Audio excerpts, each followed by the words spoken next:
Hello, good day, greetings and salutations. How is everyone today? We are holy crap, does it feel like it's been a long time since we've played some D&D on this channel. Oh. Yeah, they're feeling under the weather, so sad face, RIP, but you know, tis what it is. Excuse me. We are, however, going to continue today with our story. Yes. Uh we'll find out. It's we'll see what happens, I guess. Um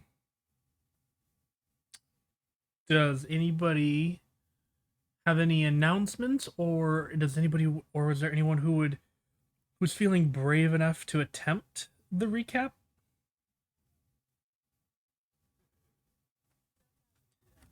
That's not a good recap. What did you recap? What did you recap? What stuff?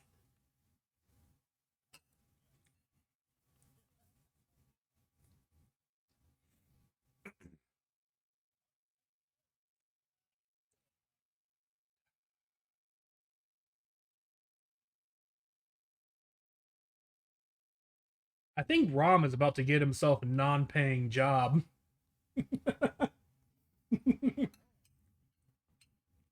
Anyway, alrighty. I got this. I'll just remember. That was like 2 sessions ago, wasn't it?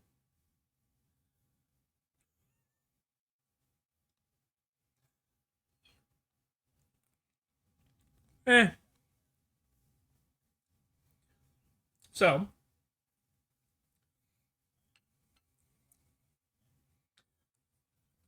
well, we're slightly changing that. I'll get to that in just a moment. So, I'll do the recap because I vaguely remember. You guys had been shown the way to the entrance of the Dragon's Grove by Zimror, the massive dragon to that protects the this like mysterious island kind of in the middle of the oceans. And yeah, um as you guys descended, you guys were also faced with a handful of challenges and a series of challenges such as puzzles and riddles and things like that. um After breaking through all of the puzzles and things like that and answering them correctly, you guys entered into a underground jungle, effectively. This area of very lush green foliage with a bright sky and like other creatures here, but things that captivated your attention first were the dozens of wormlings, these draconic wormlings flying around in the air. Two guards had made your presence you made your presence known to two guards basically, and they basically were immediately suspicious of you. But after telling them about Zimur, they took you to the one of the great elder one of the great elder great worms. I believe you guys went and saw.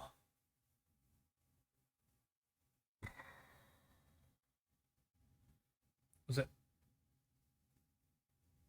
Where's it?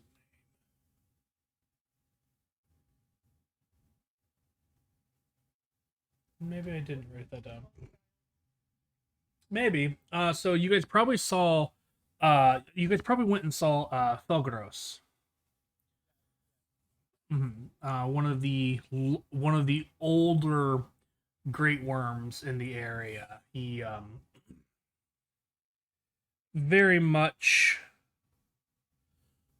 um very much was very old and had scarring along his eyes, leaving him pretty much completely blind in his own eyes, but still was able to see you guys and see through some of you as a certain someone had polymorphed themselves into like a rat or something and was hiding on some inside somebody's boot.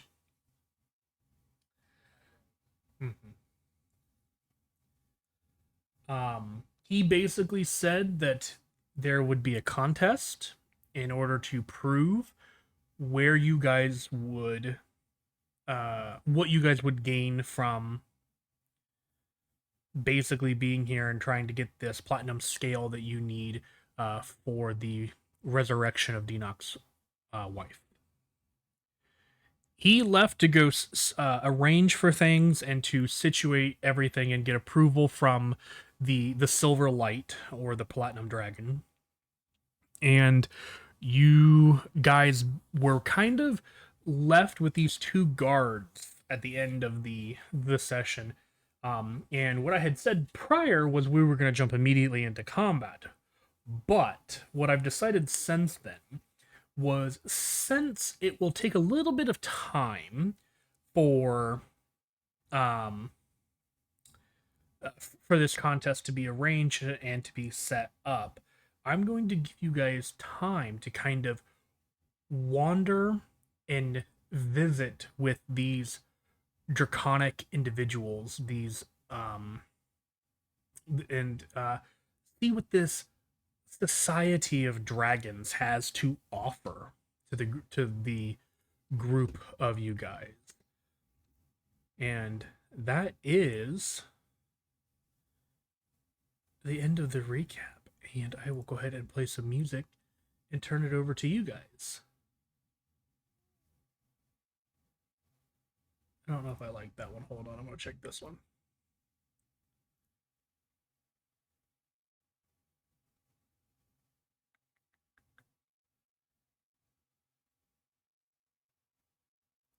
What about this one?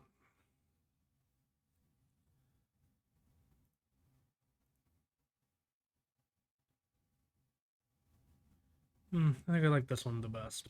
So we're going to go with this one for right now. So, you guys are left standing, blinking the dust out of your eyes. Uh-oh.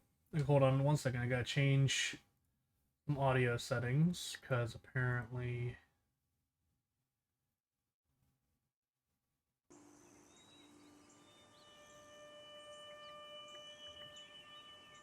I freaking hate the changes they made. Okay. Sorry, I had to make changes so that everybody could be heard and everything could be heard because the changes were dumb.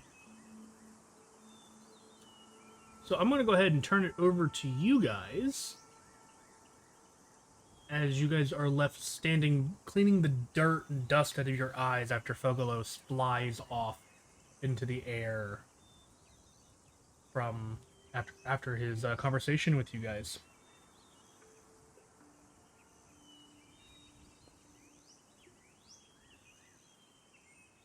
Could you repeat that? I zoned.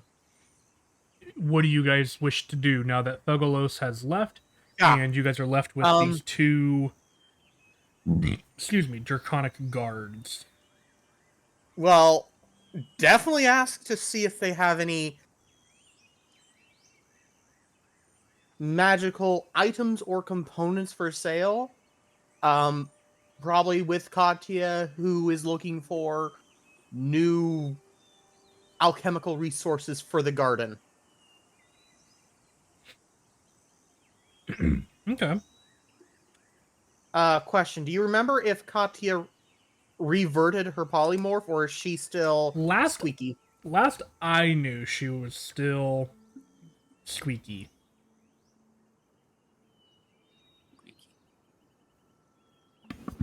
There you go. Did I hear squeaky? Yes, Yes. Katya is squeaky because she's a mouse currently. Oh, right. Okay.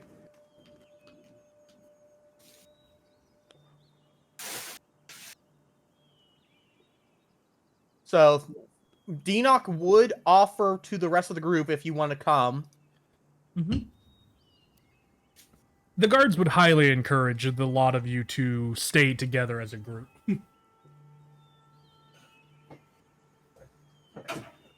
So basically, Asta and Valinar.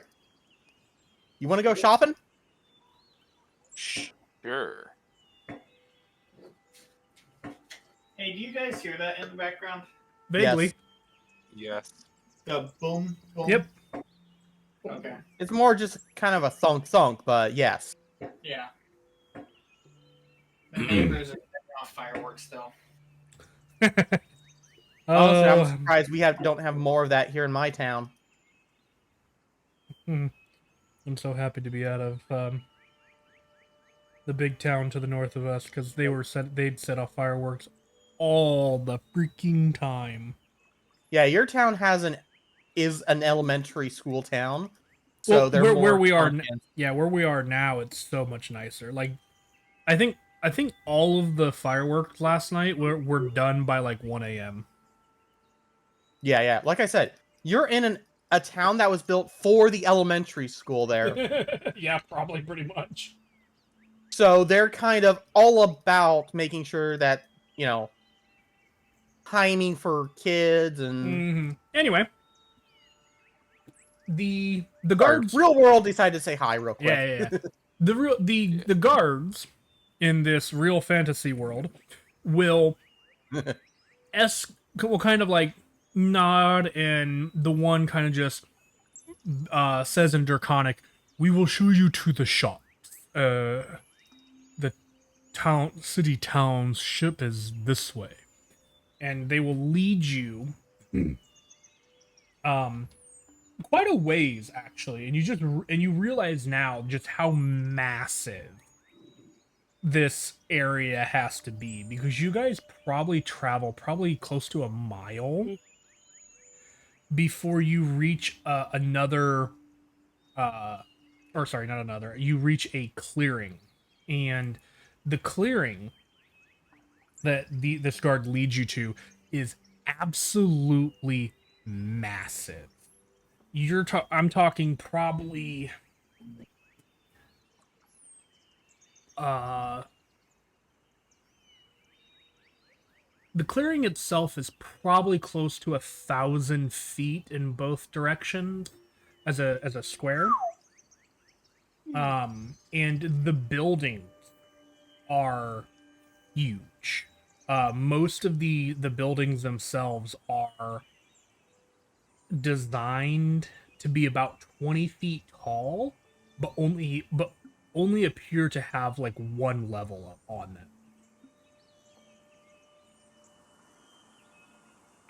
And you can hear the sounds of a pretty normal township.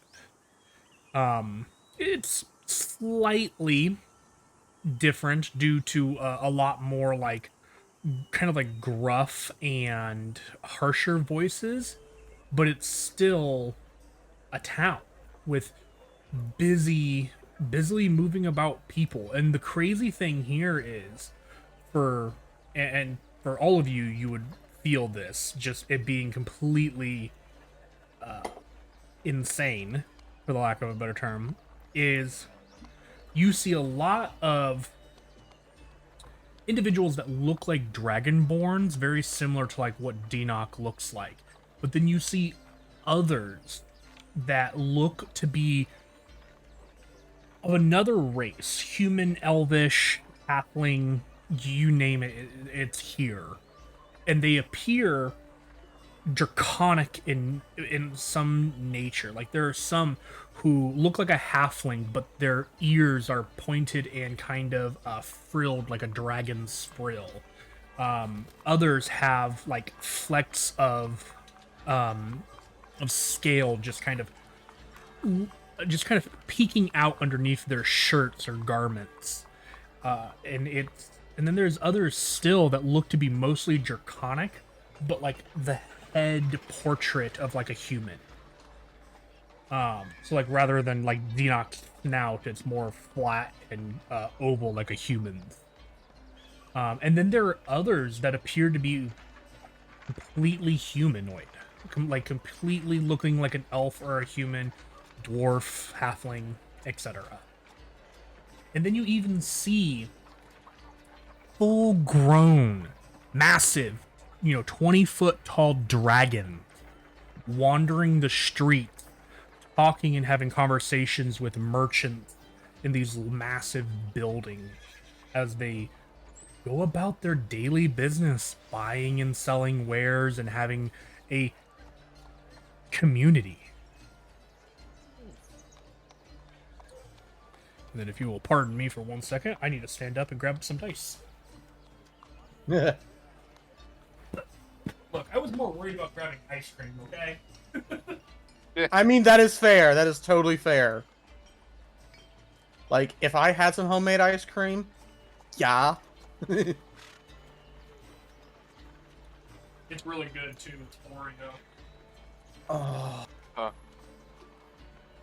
Now you're making me hungry. Good. Be hungry. Be jealous. It is delicious. All I've got is Kroger yogurt. Oh, I have the wrong. Probably too many. Look, I'm going to understand. Okay. I have sat back down.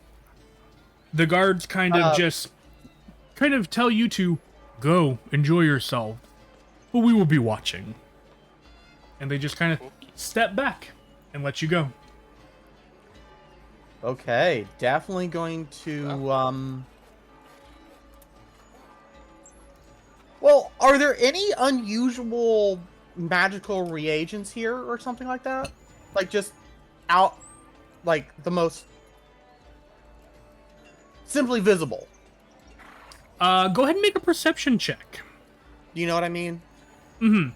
Just The hard thing here, and the reason why I'm asking for the perception check, is there is not a single name on any of the buildings here. ew. Can we say Katya assists me in this? I would say. Or wait, no. I mean, I feel like she probably would, just because just she would mo- also be looking for stuff like that. Okay. That'll help.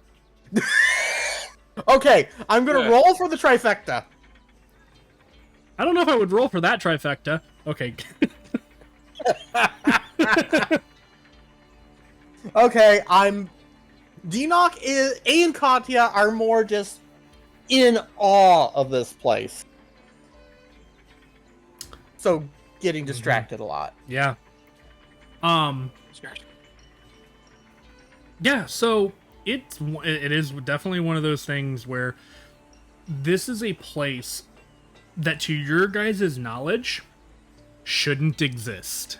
Yet here it is, you are standing in front of it, you are looking at it, you are watching a flourishing society of dragons, which dragons died 2,000 years ago.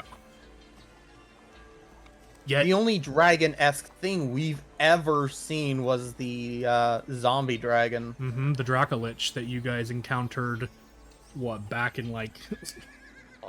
Wasn't it like the Bowels of Hofking? Yeah, the first time you guys went into the bowels of Hofking, yeah.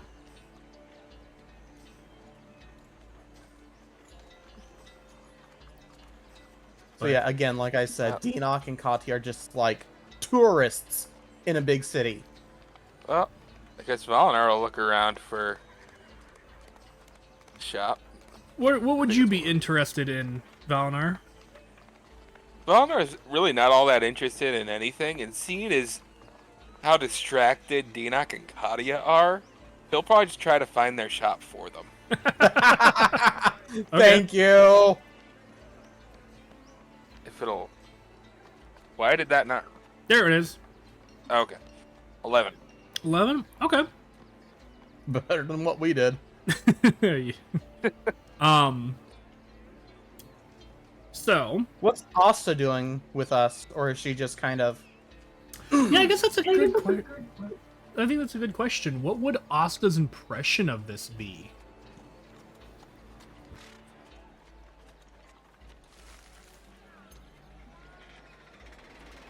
You're in a city of dragons and dragonoids. Trying to decide if Asa's still having a mental breakdown or not. I mean, you can keep a mental breakdown going and just. Mm-hmm. Keep in mind, to the best of your knowledge, dragons don't exist. Would Asa even know what a dragon is? I would say yes, because you know what a dragonborn is. And there's always been like lore and ecology and things like that around dragons. It's just the only thing, and I think technically you fought a Dracolich. It's just that, but with flesh. Okay, so Asta's kind of been out of it for a little bit, and she just now kind of like comes to and pays attention to her surroundings, and she just stares at it all, and she's like, "Am I fucking drunk?" That is so on point. It's not even funny. Oh, I love it. Does anybody wish to respond to her? Honestly, I feel like I'm in a dream myself. This is what Hofkeen was going to be, from what I remember the history books saying. But then many other races joined us, and we became less insular, I suppose would be the best way to say it. More open. Well, we definitely had more than just a few species. That's Hey, Dinoc. Kind of looked at Dinoc and goes, Dinoc. "Plenty of birds, I'm guessing." Actually, Valnar? Nah, fuck it. All of you. Give me insight checks. oh Oh, no. Boom. 23. Okay, my Okay, my dice all right. my dice do not like me tonight. Neither should- do mine, apparently. I should also roll for Katya. Hold on, I'll get them open in just a second here. Okay, I'm going to just for funsies. I want to make an Arcana check to see how bad this is going to be tonight. Huh, they're proficient in insight. Didn't know that. Okay, I got a good roll. Q. Okay. Soft 20 for Katya. What the hell is that? Is she under any negative effects still? I don't believe so. I think she's all good to go. If nothing else, that's what I'm going to go with for tonight, because I don't want to do the math or create more of a headache for myself than I've already created for myself. So Valinar and Katya are the only two to pick up on this. Every creature that you see, or sorry, let me rephrase that. Every humanoid that you see is just glamour. Oh. Based off of the way they are carrying themselves and presenting themselves. They are dragons in humanoid form. And you can tell by how young or how old they are based off of how perfect or close to perfect their glamour is. So the more humanoid they look, in terms of like elf, human, etc., the older and more powerful they are.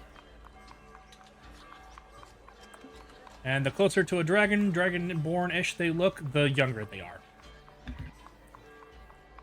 Fantastic. Well, let's try not to pick any fights. That's definitely not going to end well. Yeah, I feel like Katya would also be right there alongside you, like, trying to basically say, like, kind of what was just stated so that everybody's aware of what is going on. Only in squeaks. Oh, he stated the mouse form, didn't he?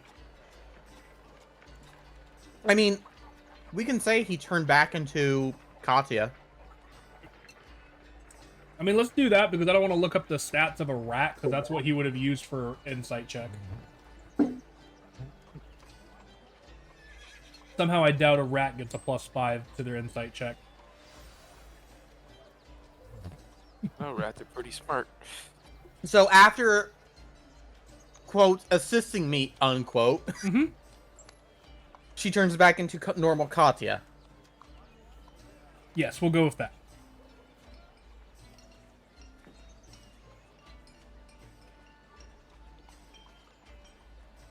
And she helps explain the details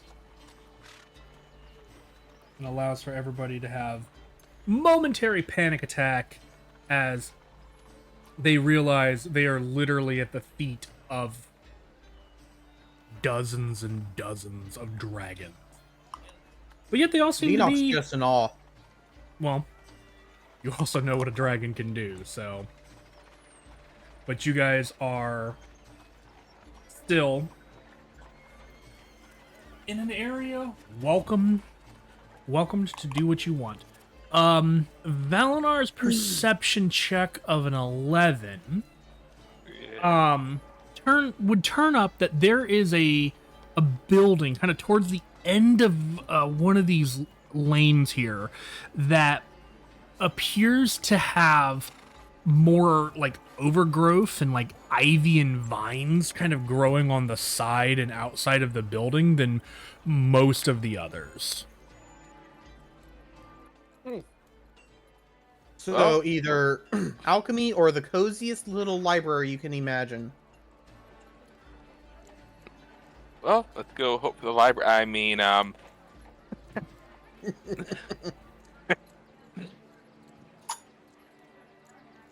Connor, I'll point that out to them and go, is that what you're looking for? Very well, could be. Hey, Rip, question. Yep. The fuck is the John Cena here? I'm sorry, what? Next to your image here in the...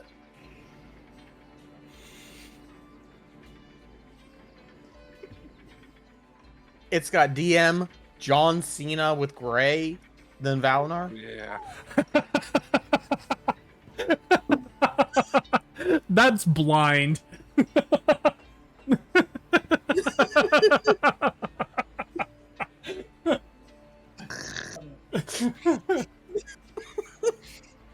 I totally didn't even realize it until just now. I It's hadn't like, been paying wait a any second. attention to it.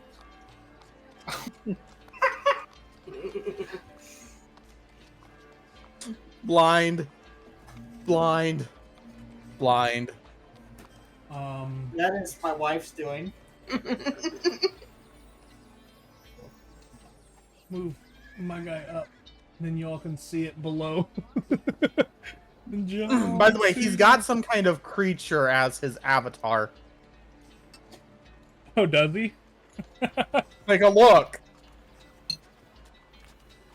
That's work, though. That was You want to giggle?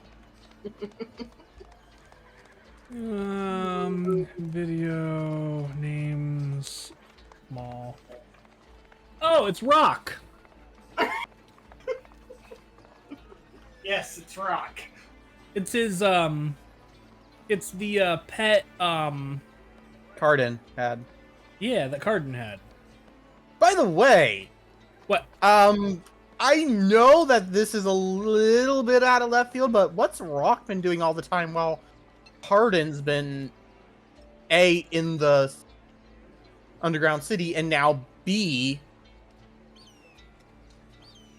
as an illicit guest? You asked this question, and we movie cutscene to Rock going through a training marathon. Dun-dun-dun! Dun-dun-dun! Pretty much. I mean, that's more of a question for Cardin. Yeah, when we meet up. And I know what I would be having him do, but I'm also not, I will also have Cardin give his input on something like that. If you guys, make it back to him to ask him. Yeah. Can you write down a note, and I'll also write down one for myself? Ask about Rock. Yeah. Ask Cardin, what is Rock doing? Question. There we go.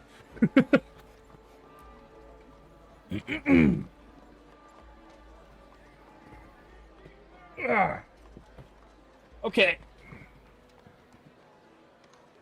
Oh.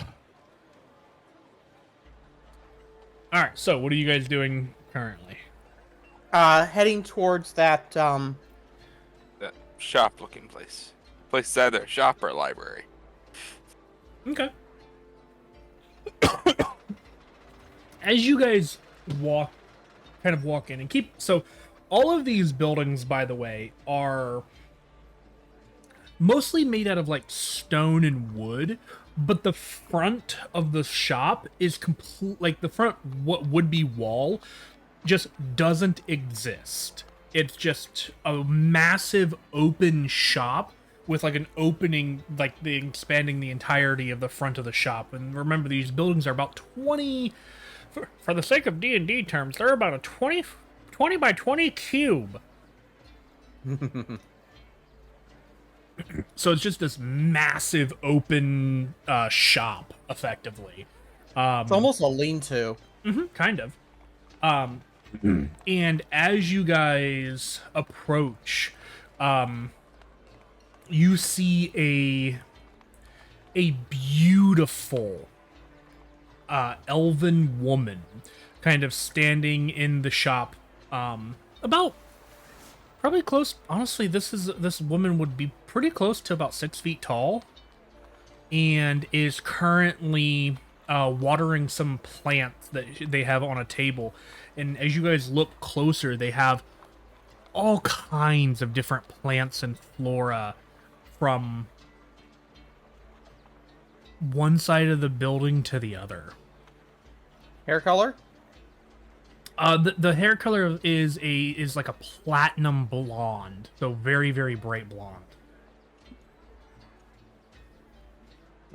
And as you guys kind of turn and notice, as she turns and notices you, she kind of just goes, "Oh, you don't look familiar. What can I help you with?"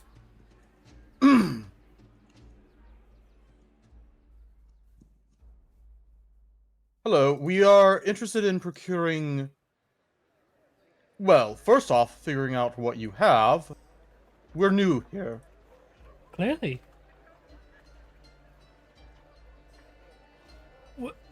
I have a lot of herbs and other plants, herbs, spices, things like that. Other plants? Yes, other plants. Some you like to buy and use and kind of cultivate, things like poison ivy and things like that. To each their own. I simply just provide a service for those who are willing to buy. Well, Katya, this is more your shop then. I don't know what Katya's after. I don't remember. I don't think Katya's after anything really specific. Just medical components that can be used as potions, probably. Okay. So this is what we'll do then. We will say that Katya buys whatever it is they are after or wanting within reason. Because I don't know what they want. I'm not going to pretend to know what they want. They sick and resting. They can do it later. They and I will have a conversation later, or we'll pick it up in the part of the next session that we do. We'll figure it out. But for right now, if there's anything that you guys specifically would like to buy from here, this is where you buy it, and say so what you want now. If anything, and you don't have to buy something. Like, I want that to be clear. Yeah. There are other places.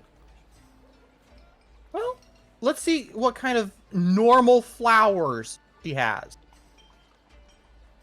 I mean, yeah, if you're looking for just normal flowers, there's all kinds around here. There's general roses and other subspecies or flower species. Meh. Yes. Other types of roses as well. You see ferns and other plants. I am not a botanist, so I'm not about to call my father-in-law. So there are a bunch of normal plants in this shop. Yeah, then Dinock's gonna buy something to cultivate. Black roses.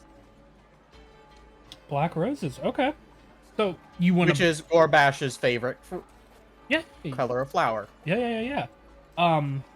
So you specifically say that you want to buy roses to cultivate? Is that right? Yeah. Okay.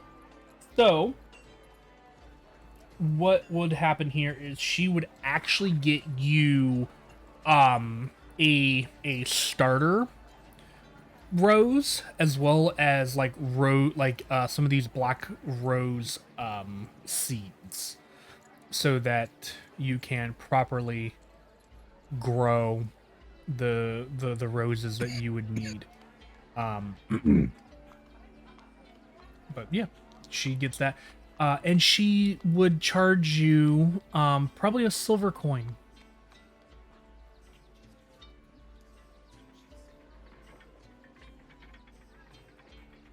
Yay! Yeah. Also important. And I now have... Yeah, and an important note too. She exchanged money with you. Yes. Yes, that is so that we can use our money. For the audience who might be new to this, the group is a little salty because they keep running into people in a kind of apocalyptic world who don't use money. They use a bartering system. So we can't use all the... No, seriously, we have money out the wazoo. Currently, we have, unless it changed while I was sick, That's my knowledge. 2,600 gold and 100 platinum. Yeah, they have a lot of money. They have a lot of money, but have not been allowed to use it because nobody has been accepting of it. They've just kind of been like, what am I going to do with this? Like, no, I want the sword at your hip. Like, I need something that'll kill demons with. Like, So yeah, very important note. Also, this individual introduces herself as Clemir. Clemir.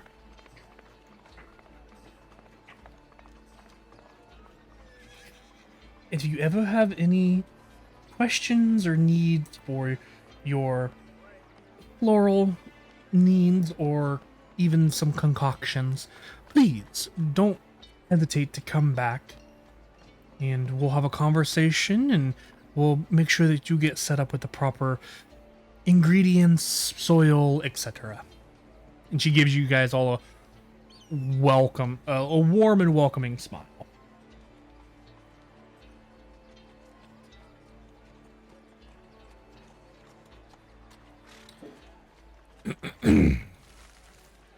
I mean, if Valinar and Asa don't have anything they want from this shop, Dinok's probably going to ask if she can direct us to, hold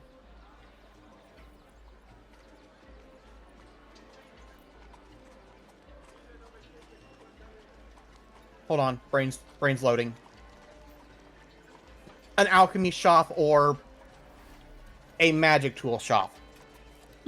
Okay. So, use our resources, what we have. So, in terms of alchemy, you're going to be looking for either knowing what you're after and finding the ingredients here. And she gestures to her shop.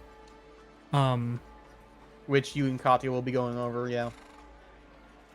Right. Hold on 1 second. I need to open up a note page because sorry, not a note page. I need to add a note. That's what I meant to say.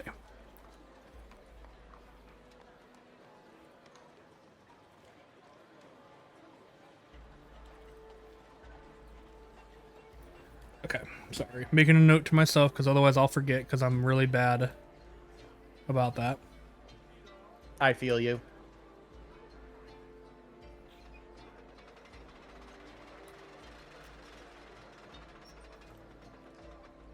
So yeah, know what we want from her shop, or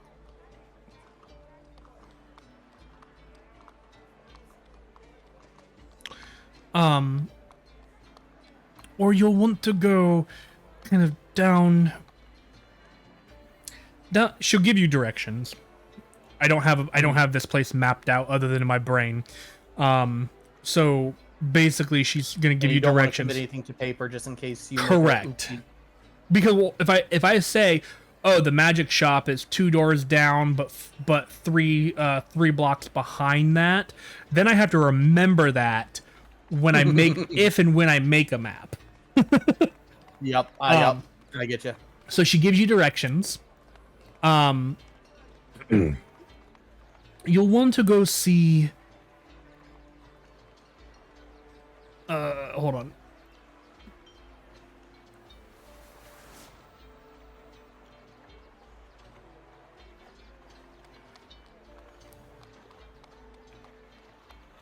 Wow, that's a name. You're the one who chose it. Not necessarily. Yeah, we'll go with this. You'll want to go see Menick. He's the he's closer to the wizardy type. Dinok's eyes light up a little bit. And that's Menkic.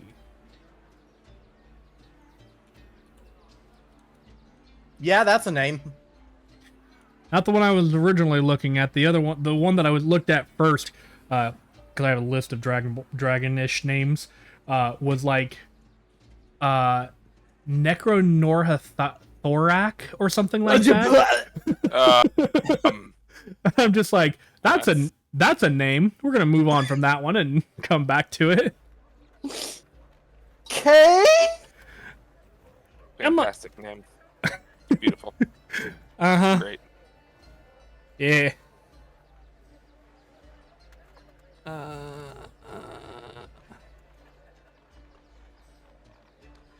So yeah.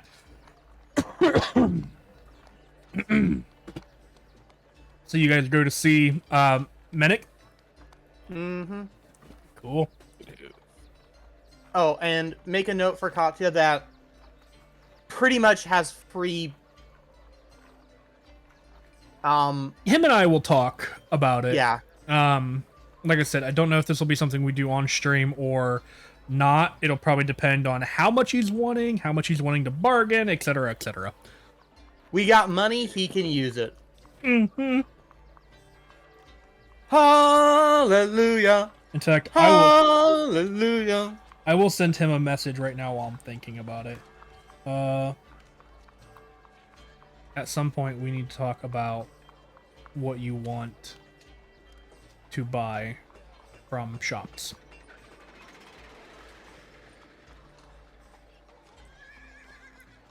Okay.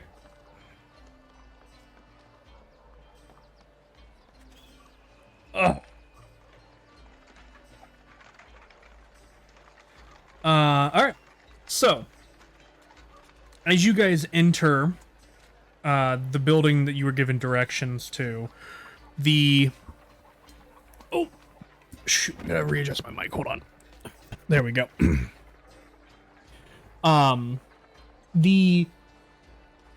The shop itself is set up like a massive garage sale.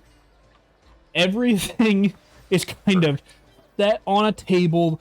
Or sorry, let me rephrase. Like a massive garage sale, almost like a barn or a yard sale, but nothing is priced. Oh, There's no. not a single label on anything. But you guys It's all see, free. sure, steal from a dragon. See how that works out for you. You gonna die, Mhm. and we ain't gonna help you. But you see, kind of as you guys are kind of enter, you see a man kind of at the back kind of turn and look at you guys, and you see this most ostentatious and gaudy man human male that you have ever seen. And those of you who oh, go ahead. What Katya's trying to prop herself up as? Maybe. But if those of you who have seen those of you who know who Gilmore is, think Gilmore, but more over the top if it was possible, with like his with the clothing and the jewelry that he would wear.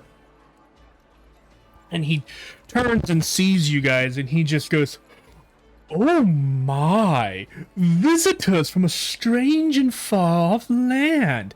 And you watch as he just disappears into a puff of smoke and then appears beside you, Denock, looking at your scales, and he goes, "You are not from around here, but you are from here.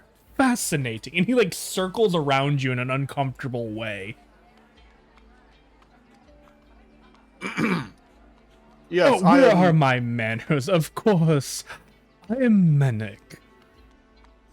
What? Welcome to my wares. Anything I can help you guys with today? We were instructed by... Help, name already escaped me.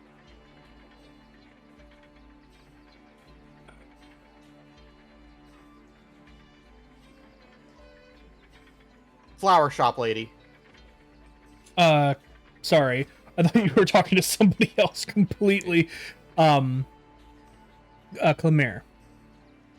We were instructed here by Clemere, when we were asking for magical shop. She does know where to send good people with good taste. Well, of course we have magic. We have all kinds of it. Are you guys looking for something small? And he'll like show in his one hand create like a set of dancing a set of dancing rabbit bunnies. God, why was that so hard for that to come out of my mouth?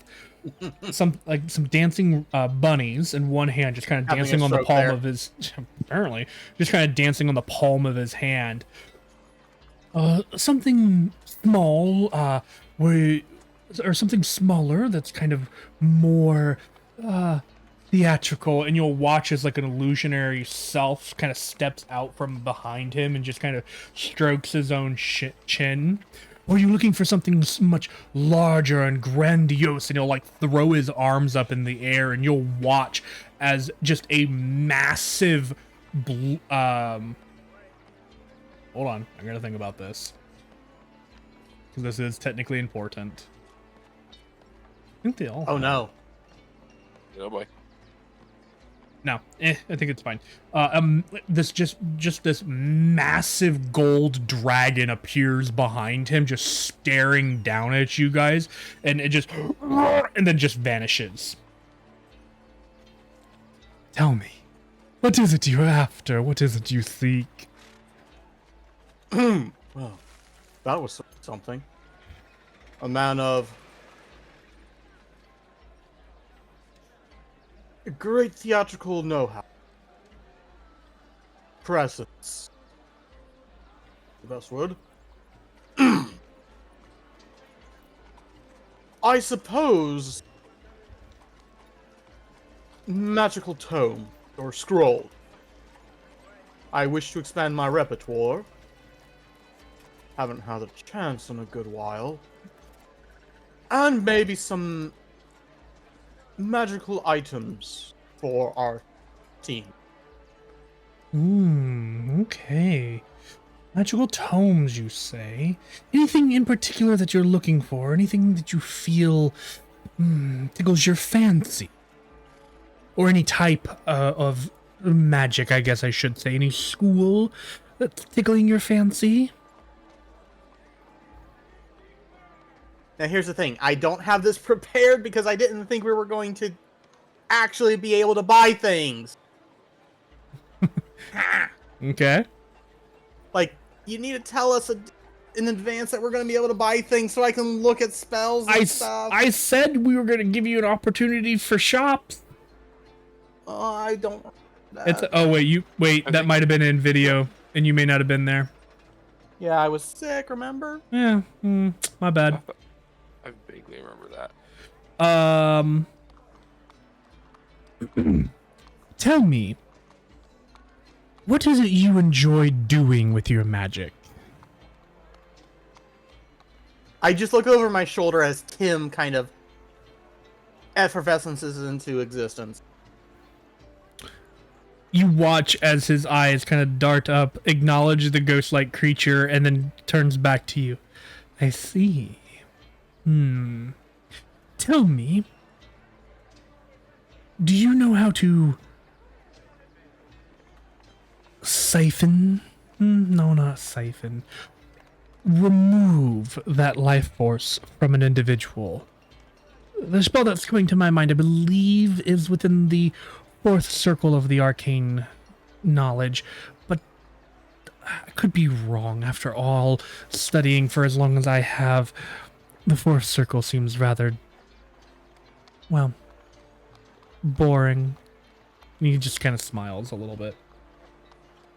Deanoch will shrug. I found that even first circle spells can be quite useful when needed. Of course, every spell has its utility. Above game, he's referring to the fourth level spell Blight. Yeah, I do have that. Okay. Remember, I almost used that on a god! I do. I remember. He does not. Because he is not a god. Yeah.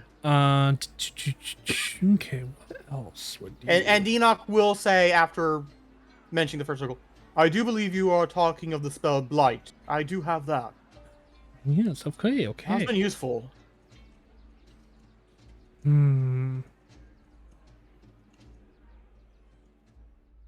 I wonder if you have a spell that allows me to draw life force from another into myself. I believe it is called Vampiric Touch. Oh, Vampiric Touch. That's like a third level spell, right? Give me a second, I'm going to look at it real quick. Yeah, no worries.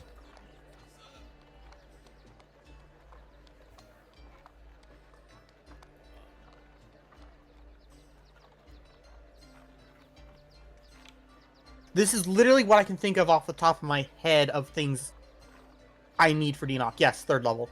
Third level. Okay. Just something to allow me to gain some HP back. For sure. A little bit of survivability.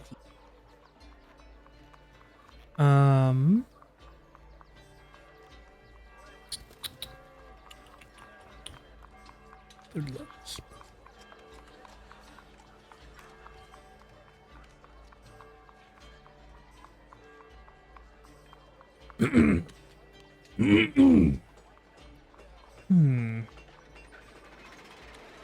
The vampiric touch. I do believe I have that one in my repertoire. Tell me though, is the purpose of the spell to simply regain the vitality, or is it to kind of embolden your own vitality? What is the goal of this spell for you? Oh. We lost Overt. Uh-oh. I am sure he will be back. Oh, there it is. See, I was right. Discord, do the thing. Yeah. Bizarre. What? On a new computer, too. It's weird how it did that on your new computer. Wow, let's all say it at one time. Yeah. I'd say from my perspective, all I heard was it ding me back in. I didn't have to touch anything that time. Interesting. Good old technology. Mm-hmm. Anyways. I have noticed that there have been moments where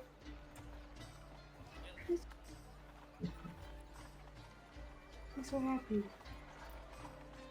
my survivability in the field has been somewhat lacking. Something to damage an opponent and siphon their life force to myself would be the most applicable. If you have a better spell, I'm all for it. Hmm. After all, I may be a priest of the dead, but I am no cleric. We leave that to our friend Valinor here. I'm a priest, I swear. I swear I'm a cleric, guys. Come on. I'm a priest, not one I'm a- blessed by a god.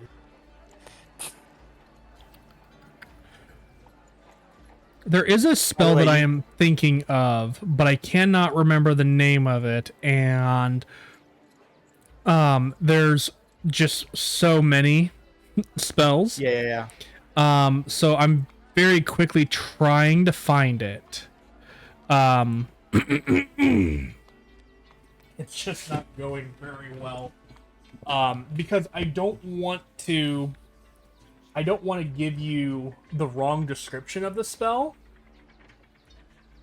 Because I don't remember everything that it does. I know it's a really, really cool spell for a wizard. But I just don't remember. Is that it? Hey, can we just say I buy a spell or two and come back to this? Well, unfortunately, what you buy is going to probably dictate what kind of money and stuff that you can spend. If that makes sense, because if you spend, say, I'm going to use a made-up number here. If you spend 10,000 gold on, spell scrolls, you might not, what you buy later may and probably will be affected by that. So, that's why I'm just very quickly going through the 18 pages of the wizard spells. And I'm guessing, because it's my freaking luck, the spell that I'm looking for is going to be on the very last page. Because that's just how my luck would be. Because, being earlier and all of that would be too simple for ye old friendy here.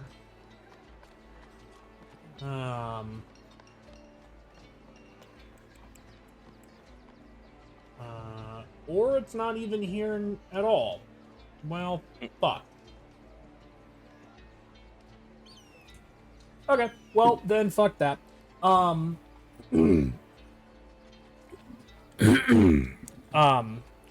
There is life transference, which is an opposite of what... I don't think life transference is all that good, honestly. No. So... You're wanting to it's the hurt only way... somebody... It's the only way I can heal my undeads. That's not true. You have your own homebrewed spell, Yeah. remember? But that's only first level. True. I don't think we've ever made it upcastable. I think it is upcastable. At least I thought it was. Maybe I'm wrong. I thought you guys made it basically based on a cleric spell. Yeah, I thought it was basically based off of the Cure Wounds Cure feature, wounds. but slightly Is it- different. I thought you Oh, called no, it we Cure did. on Wounds. We did. I'm just being dumb, because...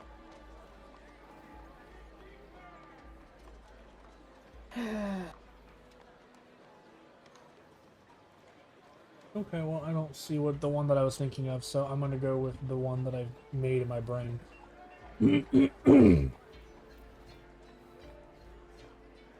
Excuse me, my throat is trying to get cleared.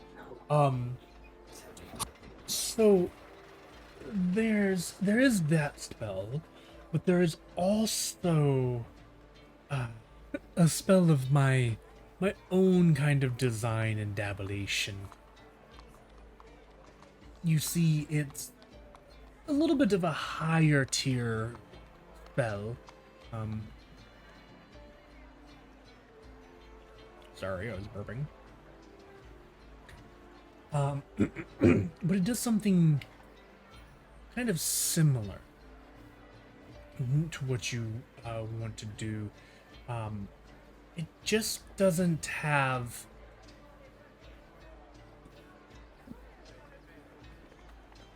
the sorry,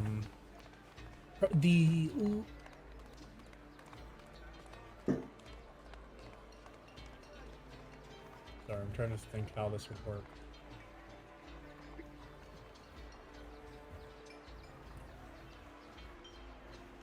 The spell would do something very similar to what you are looking at with the vampiric touch. However, this spell would require you to bite somebody. But that's due to you being draconic in nature, not of other things. So it is not a recreation of vampiric actual power. No, as I said, it is a higher spell circle. I believe it would be somewhere in the 5th circle of magic. The bite is a little more. It's a little bit more geared towards your draconic nature, actually. The spell itself does more emboldening, I guess I would say, than actual healing, but it does pretty much the same. So effectively, the spell that he is offering you, and don't bother looking for it, I haven't created it in D&D Beyond yet. Yeah. He's offering a basically his name for it would basically be the Dragon's Bite. And what it does is when you bite a creature, and for the purposes of this, it would be part of the spell's action as a melee spell attack. So it's still a good bonus for you.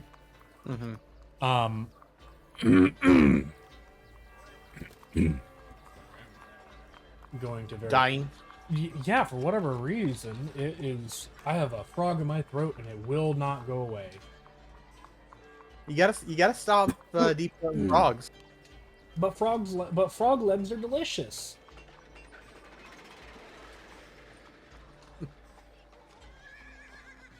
Yeah, so it's a it would be a 5th level spell for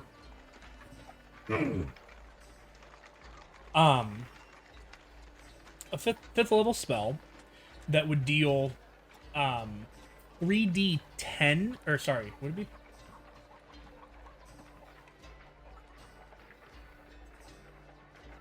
What's going on up there?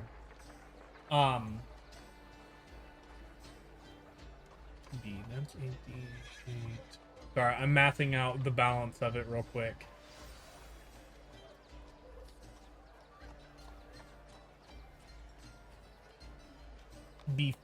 It would be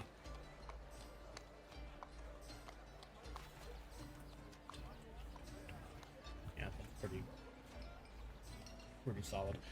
It'd be 5d10 necrotic damage on a hit, and you would gain temporary hit points. I figured that was equal to the amount of damage you dealt. Not equal to half, like Vampiric Touch is, equal to. Ooh. But that's spicy. But it is a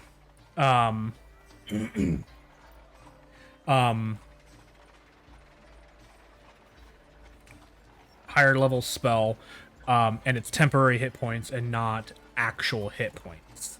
But it would last until I get healed by Valinar. Right, and keep in mind the way that Valinar's aura works is it's also temporary hit points. It's not so they wouldn't, and temporary hit points do not stack. So it's but what mine gives a good deal more. Potentially, yes. You can still roll poorly, but yes. But yeah, because it could give 50 temporary hit points. In all honesty, that'd be a little nutty, but it could. That's like the max end of what it could do. Exactly. Minimum 5, maximum 50. There's a large range there. And it's temporary hit points, so it doesn't stay long. Yeah, typically it doesn't. And then I'm gonna say for right now the spell would be concentration, so that you could do it multiple times. It would still be an action to do it, I feel like, regardless. It wouldn't become like a bonus action, if that makes sense. I have to concentrate on the bite and keeping the magic of the spell itself up. Yeah, it would work basically the same way that Vampiric Touch would. I'm going to say for right now it would be concentration, but that's because we haven't play tested this. So if it seems way too powerful, even for a 5th level spell, we'll change it to non-concentration, and you just have to use more spell slots, and then we'd probably drop it a spell level. So dropping it, does that make sense? Yeah. So right now, workshopping spells. Yeah. So right now, 5th level spell, concentration for 1 minute, 5d10 necrotic damage, temporary HP equal to that. If you are interested, and that's, something that you don't have to take. Yeah. Definitely going to inquire about cost. So it is a 5th level spell. So our 5th level spells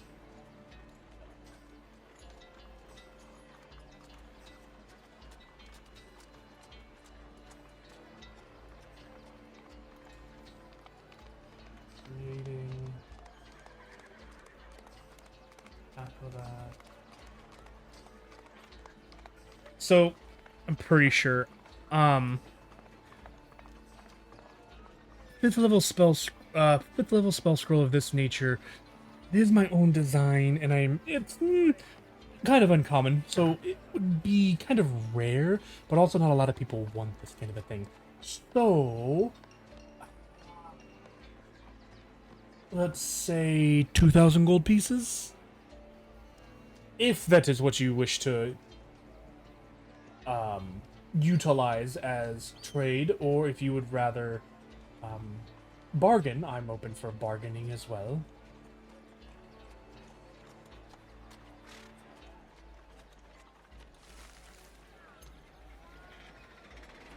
And I do want to point out that that's actually a pretty decent deal. Yeah, I know. It's just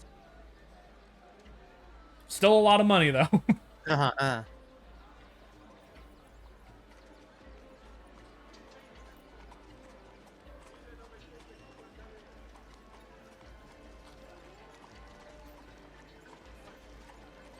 Ooh, I still have those.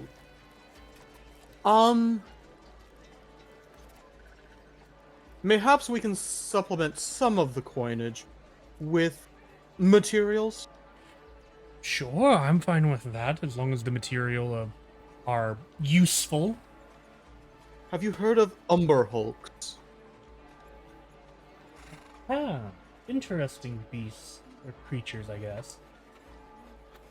Deanoch will start pulling out a mandible from his bag. Oh, fascinating. Huh? And you pulled it from the bag of holding, correct? Yes. I wanted to clarify, because one of those bags would allow the mandible to be in better shape than the other. Yes. Oh, fascinating, and it's pretty good condition.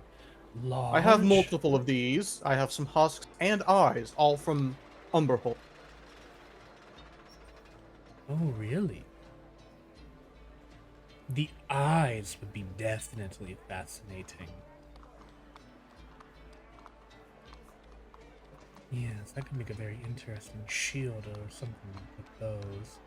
The mandible. How many, in total, what do you have for the parts of that creature? I currently have 4 eyes, 4 mandibles, and 2 husks.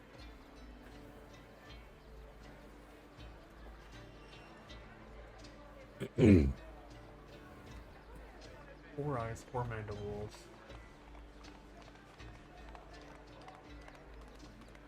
I'm glad I never took those out.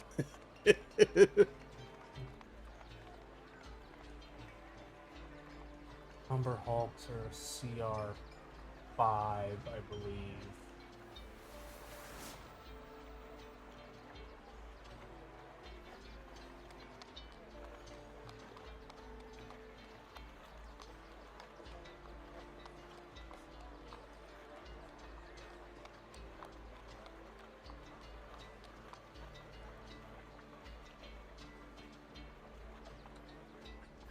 I feel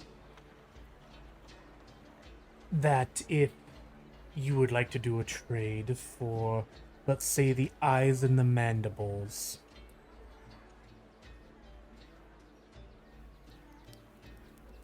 Yeah, the husks are a little more challenging to work with, but the eyes and the mandibles.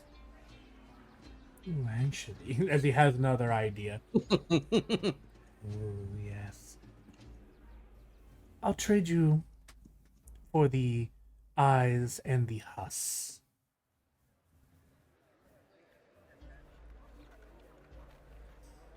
Just a raw trade. Ooh. I believe that sounds more than fair. And Deanoch will pull out 4 eyes and the 2 husks.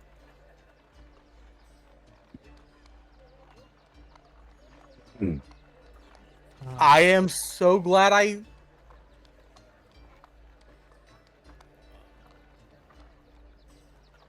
Ooh, here's a question. What components do I need for the spell to work? Or is it just verbal and somatic? No, it would just be verbal and somatic. Awesome. Okay, perfect. Yeah. Wanted to make sure. No worries, and I will.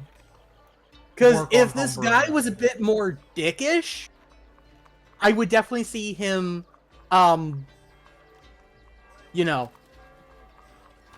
supplies sold separately. Like I said, if he was a bit more dickish. Right. This guy seems like he's a shrewd businessman, but not a dickish businessman. Could be just me being caught up in his scheme, but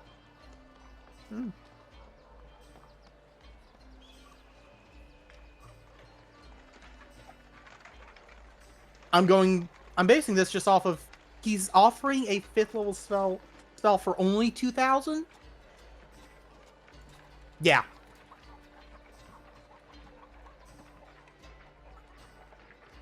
I mean, yeah. He's reducing price because of how almost niche it is, and just not many people want it, so he's reducing price to try and make it a little bit more. But he's also doing this. Mm-hmm. Oh, well, and because spell scrolls are consumables, they're technically a little bit cheaper. Because keep in mind, this is the pain in the ass part about wizards. Yeah. You just spent 2,000 gold, quote unquote, and then you have to spend another, what is it, like 500 in ink and paper in order to put it into your spell book. Thankfully, I just need to wait a little bit, and we've got that. Mm-hmm. Technically, though, because it is technically a necromancer spell, it is in the school of necromancy. Because it's a little bit cheaper for me. It's a little bit cheaper, and that's simply just because I can't do anything. I can't make it as a draconic school, because otherwise that's what it would be. It would be cool if there was just draconic spells. See, personally, I think there should, because dragons are so inherently magical that I think they should have like their own classification of magic, which is part of the reason why dragons in this world have so much magic, because all of them have a glamour, which is effectively a shape change kind of a form. Just depending on how old they are is how experienced they are with it and how good they are at using it. So. All right, just make sure to send me the Yeah, I will create this spell, and I will let you know when it is completed. I'm gonna make a note of it though, so I remember that I now have a new spell. Yeah. Dragon's Bite or Dragon Bite? Dragon's Bite. What about Asta and sorry, Valinar? Are there anything that you guys might inquire about here at this magic store, effectively?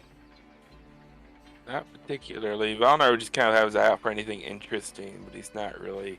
It's all interesting, dude. Like, it's all made by dragons, and it looks weird compared to what you guys would use on the surface.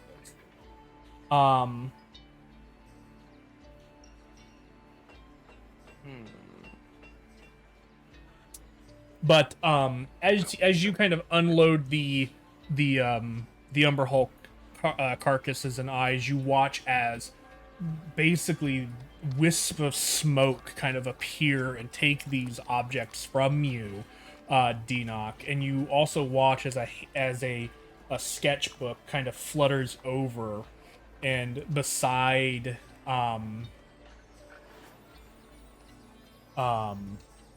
Menek's kind of head, and he turns and looks at it as the pen kind of finishes sketching a couple of things into the book, and he goes, good enough, and he like waves and the hand floats backward. Valinar, what's your passive perception on that again? My passive perception is 15. 15? You might just barely catch a glimpse of the like two designs on the paper here, and it looks to be like a shield and a breastplate kind of with eyeballs set within them, and then just like question marks kind of around the page a little bit as the two things are taken away from where you guys currently are. And then, yeah, sorry that I interrupted you there, but if there was anything that you'd be interested in looking for or at.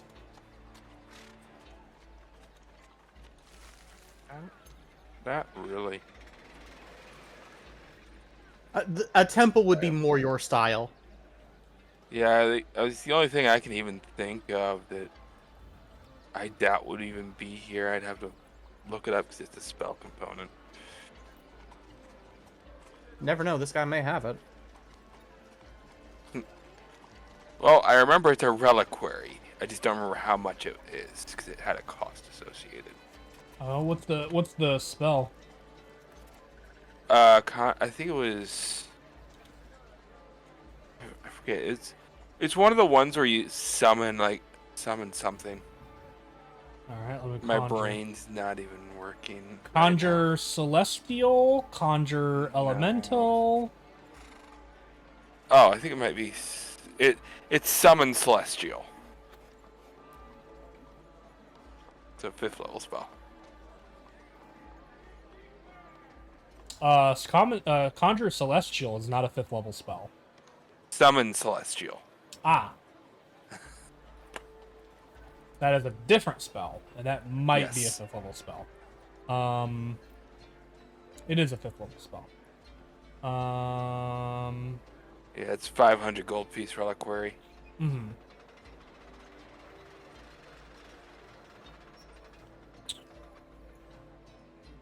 Yeah.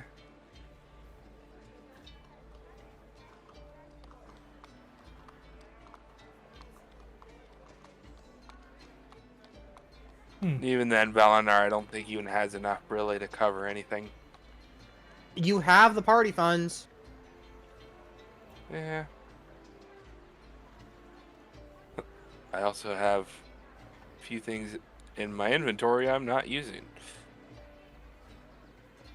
So he would probably be like, I don't have any particular reliquaries on hand, but I could make one. I would only need a handful of hours. Is there a particular kind of reliquary you would like it to be shaped in? You said you might wanted it made of gold, yeah? Yes. In terms of shape and everything, I would prefer it be easy to carry and keep on me.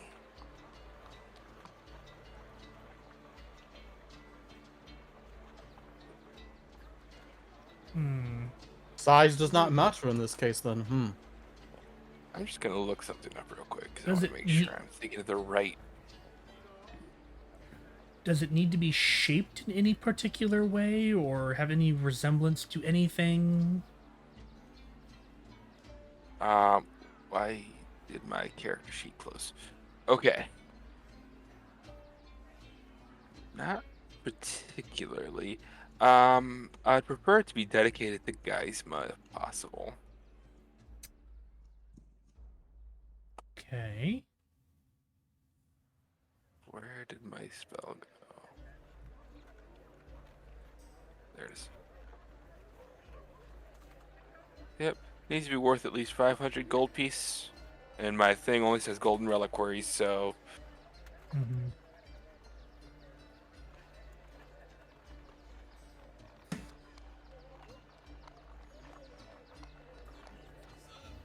Hmm.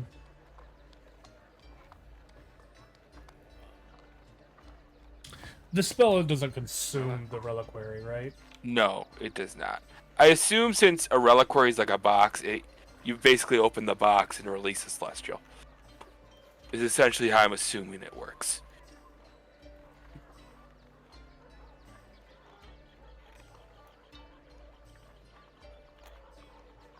It doesn't quite say that on there. But no, I just need the reliquary to cast the spell and know it's not consumed. Okay.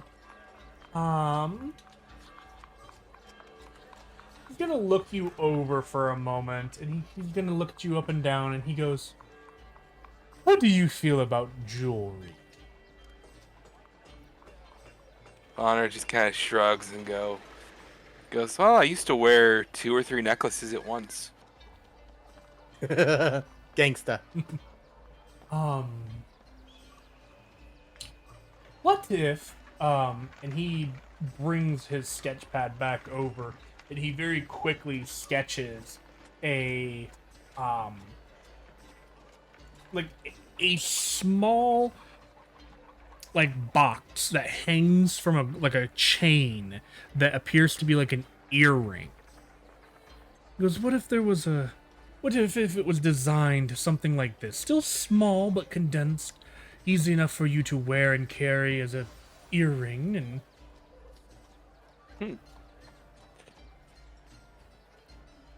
Yeah, that would definitely work.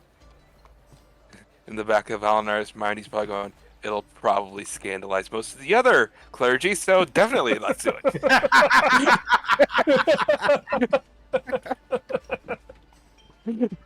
Oh, how fun.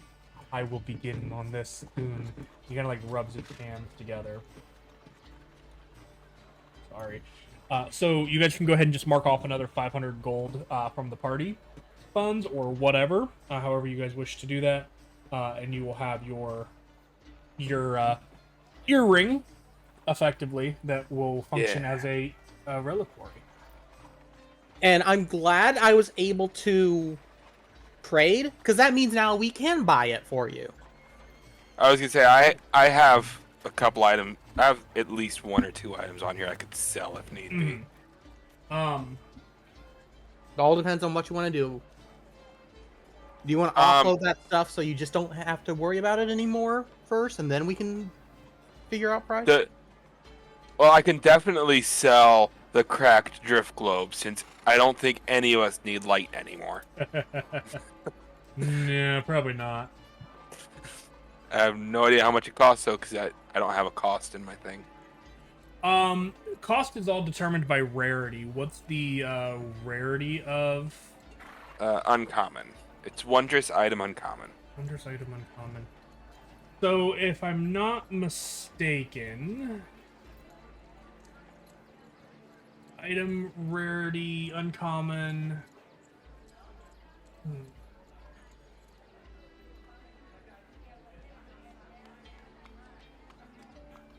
Would be it would be valued at about 200 gold pieces, but because of the way the markets and stuff work, he would offer you about 100 gold pieces for it. So as a trade-in value, it would be about 100 gold pieces. Okay, I'll gladly go ahead and do that. Okay, yeah, he'll trade you for it. And don't I still have? I love how we got so excited about actually spending money and then I traded. Yeah. Yeah. But I mean, well, actually, no. Does anyone want these Eyes of Charming? I don't even remember having them. Kadia gave them to me in a trade for a magic item. I just ended up not needing them.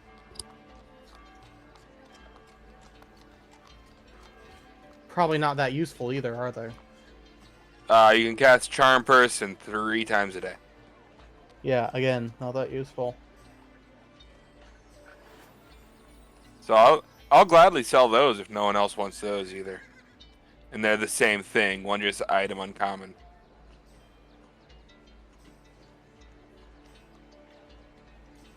Nope, I don't think anyone wants them. no, I doubt it. Don't let Asta have them. Yep, gonna sell them. Sorry, Asta. And sold. So would that be the same price then as the drift globe? What was the rarity? It's the same. It's wondrous uncommon. Yeah. Yeah. Okay. So you've knocked off 200 from 500, correct? Yes. So removing 300 from the party pool.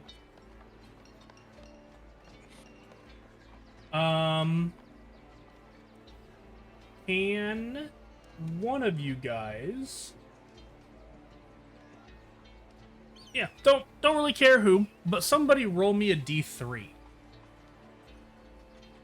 Oh, A D3? Yeah. Sure. what's the command for that? I do not. Roll slash d3, I think, or r slash Slash d3. slash roll Oh, one slash roll. D3. I always do that backwards. I always do roll slash. But Yeah, at the start of the campaign, that's how I did like all of my rolls. mm-hmm. Slash roll insert.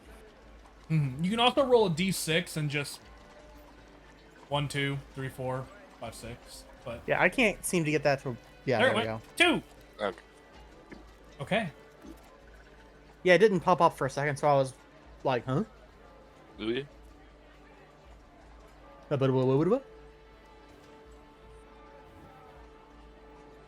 surprise, surprise. Okay, so that is a very rare item for you, Mr. Katya. Oh, Katya got something nice. Well, maybe. We're gonna see if you guys can afford it.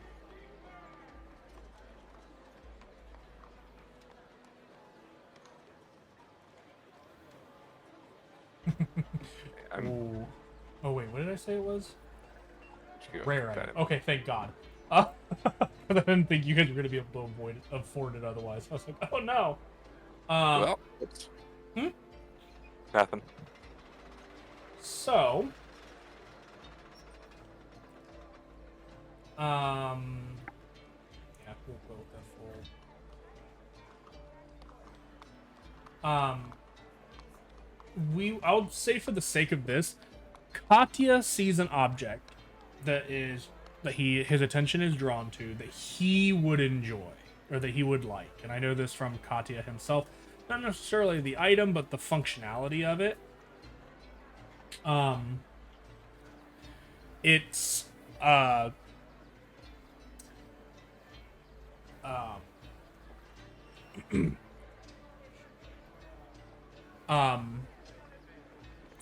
Menik calls it a dragon's bloodwell vial. In terms of like D&D stuff, it's just a it's just a bloodwell vial. It is a object that requires attunement by a sorcerer. He would like it. The problem is, the object itself would cost 2,500 gold pieces.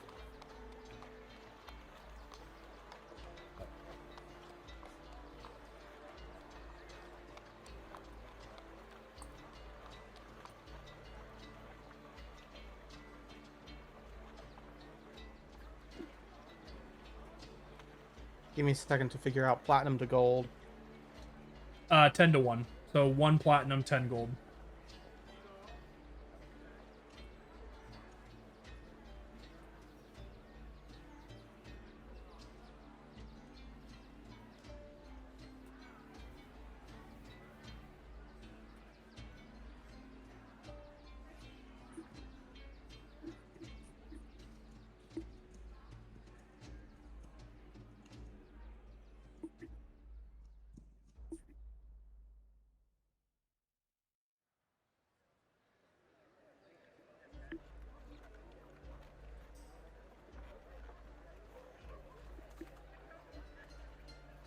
And you said how much is it? 2,500.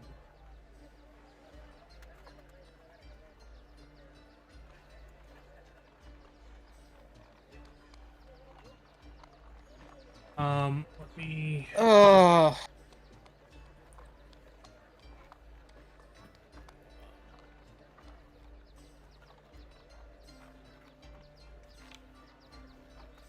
How much are you Give me- short?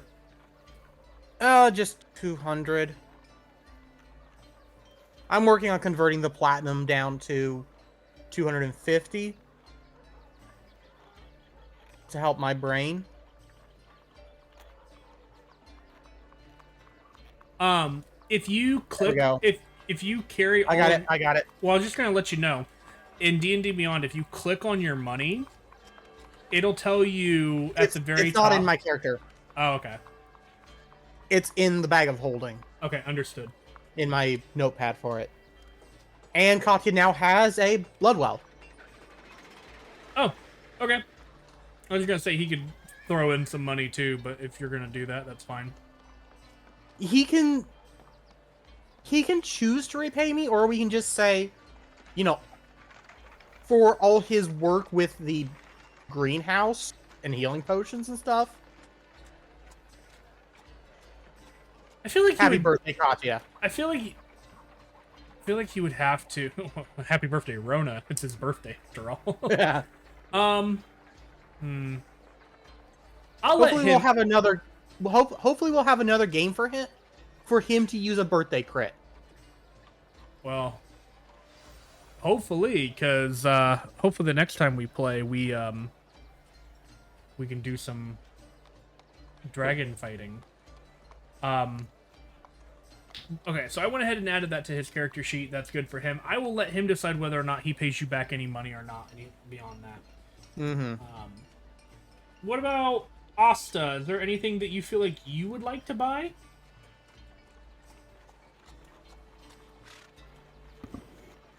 I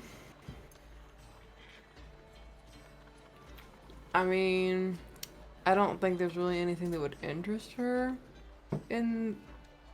I mean, she doesn't really use a whole lot of magic. She mostly likes her weapons. And most arrows just don't seem to be worth it, really. Right?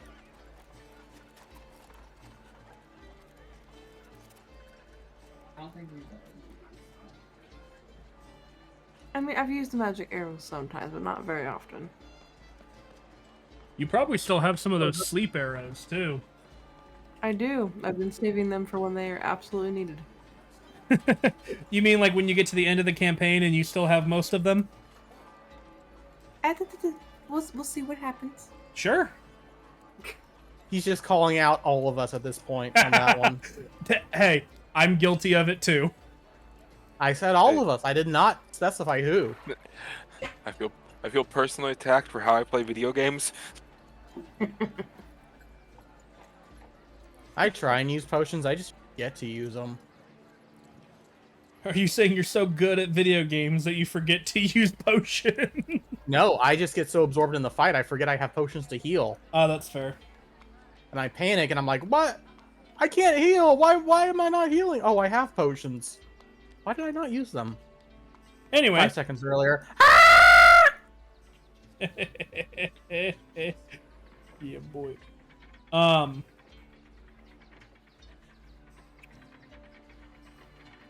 So.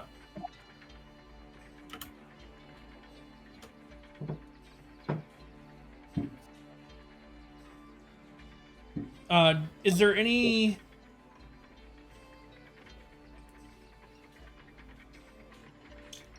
I can't think of anything off the top of my head that I think Asta would be interested in at the moment.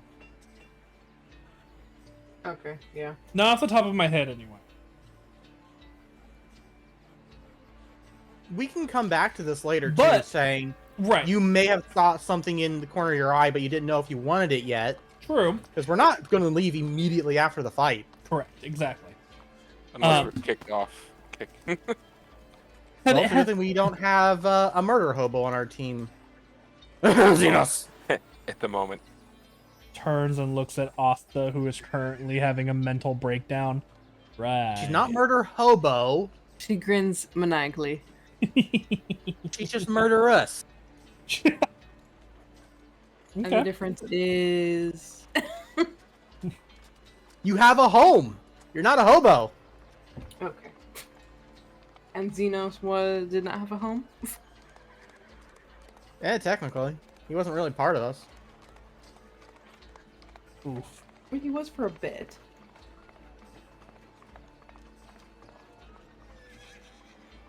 Anyway. Yeah, then if there is nothing left in this space that you guys would like to do, is there any place else that you would like to explore while you're still...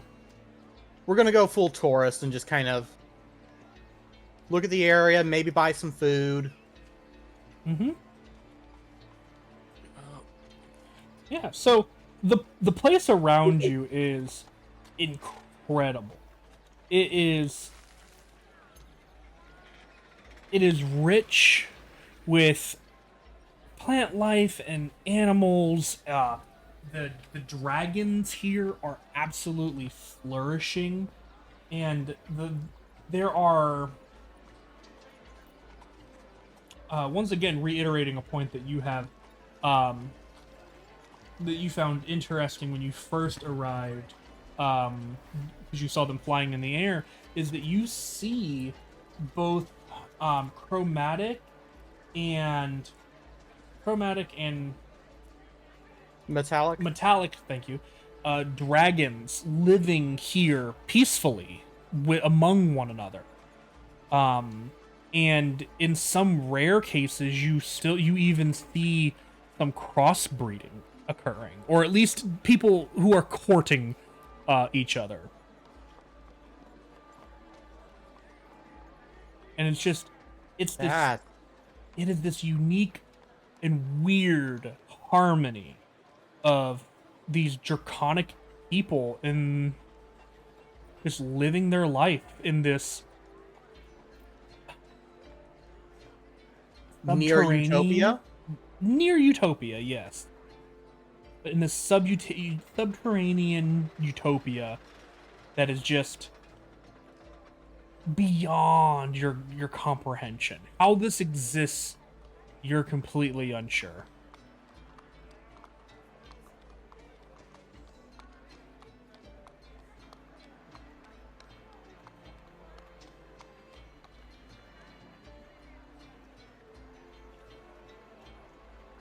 So yeah, like I said, just kind of go full tourist, just kind of wander, stare in awe and amazement, buy some street food vendors food.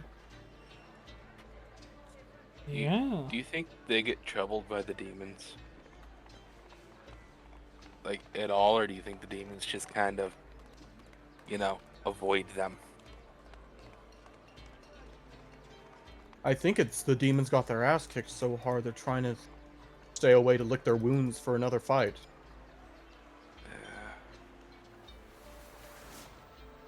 I mean, you saw their security guard. Yeah, that's a fair point. You flew straight through. Outside of certain future fights we will have, I'm guessing.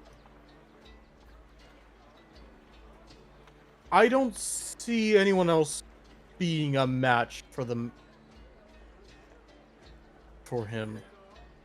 I still need him to pay me back for what he broke.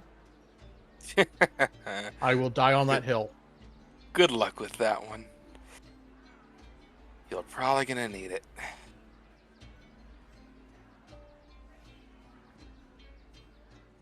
You don't break a man's flying fortress.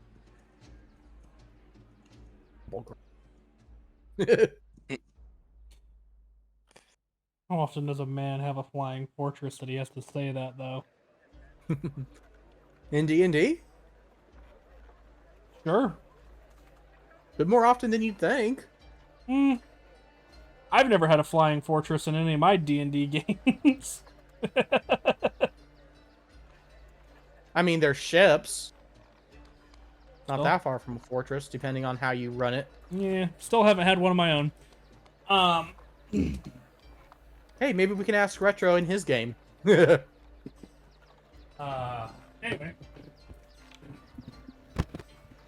So. If there is nothing else that you guys would like to do in this town, which I guess I will say, if you guys are going to get food, the food is very protein heavy. Yeah. Excuse me. It is, but it is very good.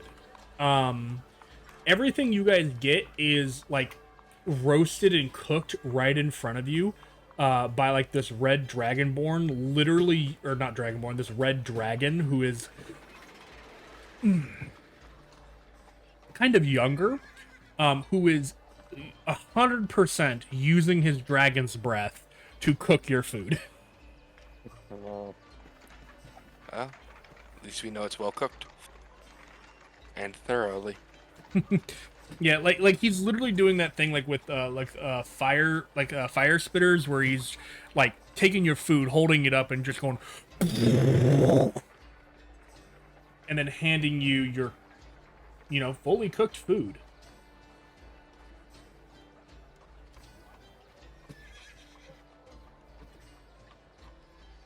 Good. It's, like I said, heavy on the protein, but it's good. Mm-hmm. Yeah. So, as it begins to get late, the light in the area begins to get darker and darker, and eventually it gets to the point where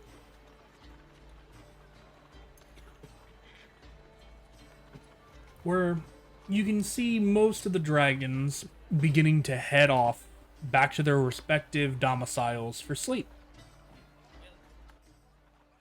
And you see that the individuals who ran these storefronts kind of just transform into their draconic forms and just lay in the front opening of the shop.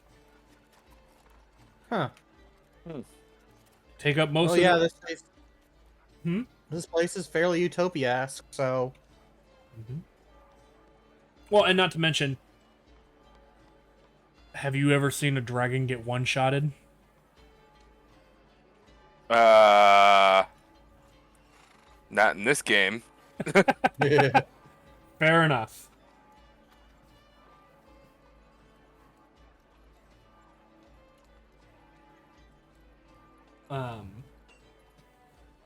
But they eventually go to sleep, and as you guys are kind of left in the streets, kind of like, well, what are we gonna do now? One of the guards that was with you earlier approaches, and he kind of just goes, "So Felogos has sent me to inform you that if you are going to stay the night, you are welcome to join him in his den." Oh. He says that the competition will begin tomorrow if you wish to not join him. But he wishes you a good evening, regardless of what you do. I do believe it would be easier for us if we were nearby.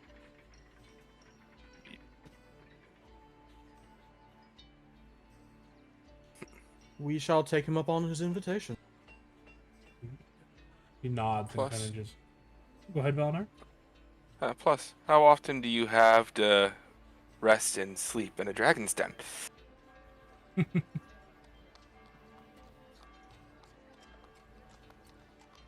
This is true. Follow me. And he will lead the way back to Phobos' den.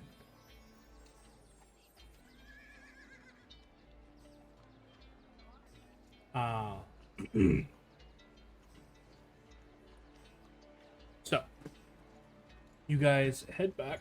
Change music here. God, I really am not liking this chair because of how much it creaks.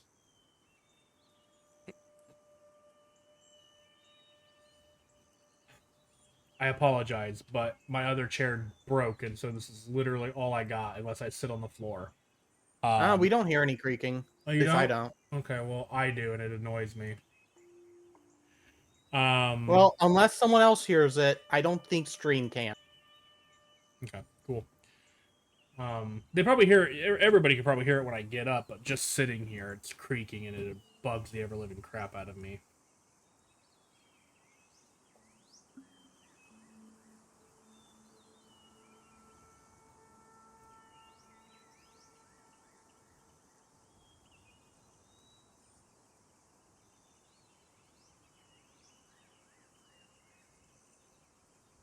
So he leads you back to the den of the ancient great worm, and as he approaches, you can see kind of like firelight inside of the cavern, and you no longer see the massive draconic form.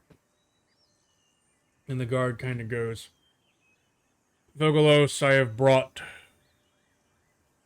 the visitors from the outside." You can kind of you hear an older voice now, this kind of older male voice is kind of, "Very good. You can go back to your post now. Or go home. I mean, you've been on duty for forever now." The guard chuckles and walks away. "Please, come in," the voice rings from inside the cavern. Don't mind if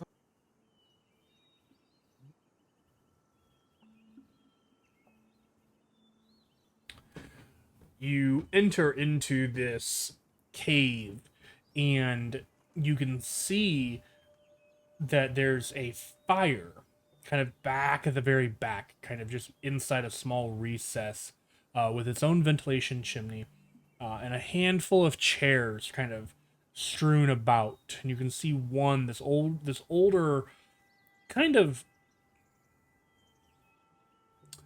Victorian-esque, kind of like reading chair, kind of currently little tattered here and there, but currently being occupied by a humanoid form of whom you assume is Felgars. And he is currently sitting, reading a book by the fire.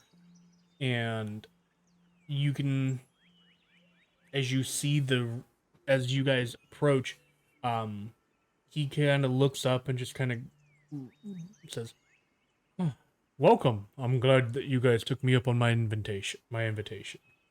And the human form that Wes, you're probably about to answer this, but so he has eyes in his human form? So I'll get to that. What you see before you is an older human male, probably mid 50s, early 60s. The hair is pretty much completely white at this point, but he's got it kind of almost pulled back into like a light and small kind of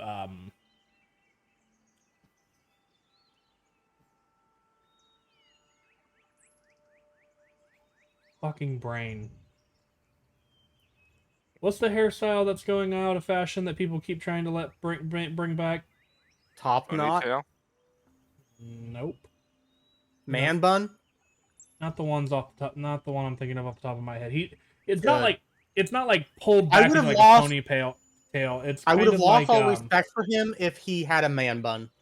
No, the hair is only like it's a little less than shoulder length, and mullet. That's what I'm thinking of, mullet.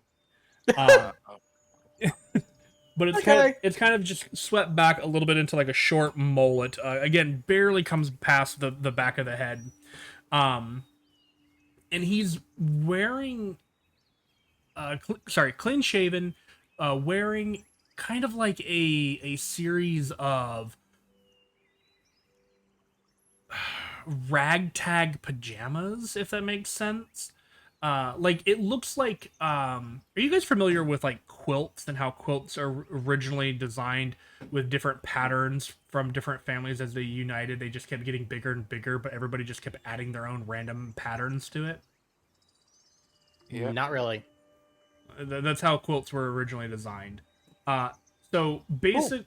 Cool. So that in pajama form. Oh Lord.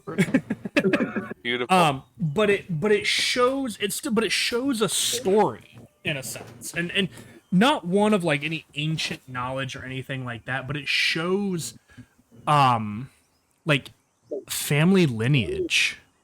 You can see these different groups and families of blue dragons in different areas on the pajama bottoms, or on the pajamas themselves, and they're just doing different activities.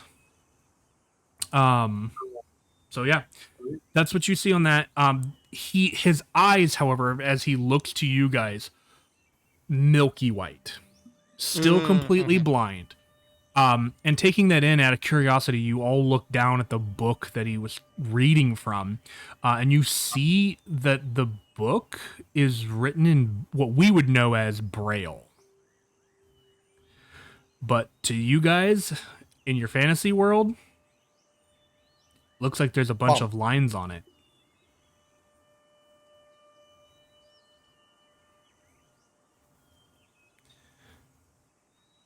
Come, sit. The night is still pretty young. I'm here I can answer any questions that you guys might still have. I hear you guys had quite a lovely day exploring the town. Indeed, it was quite profitable. I A believe. new spell I've never heard before. So you visited Menken. Whoop, that's not the right word. Mennick. Indeed. Quite the Eclectic one. showman. Yeah. Yes, I'm he not is. weirder, but quite the showman. Yeah. Yeah, he's he's definitely an interesting one. Very talented in the magical arts, though. Cannot deny that. From the looks of this spell, 100 believe that. Which one of his spells did you acquire? Dragon's Bite. Ah, yes, that's a very fun and unique spell of his. If you ever have a free day, and I do mean a day, you ought to ask him about his investigations into this 10th circle. He talked to you for an entire day. Oh my. I don't think there's any books on Hofkeen, at least not hidden in some family vault that even touch 10th circle. Yeah, like I said, he's been researching it lately. He swears he's getting close to figuring it out, but he's also been saying that for the last 200 years, so we'll see. Well, considering how long it took for 9th tier circles to be made. This is true, but I don't know if he'll reach the 10th circle. I feel like that's a realm for his, our creators and our creators alone.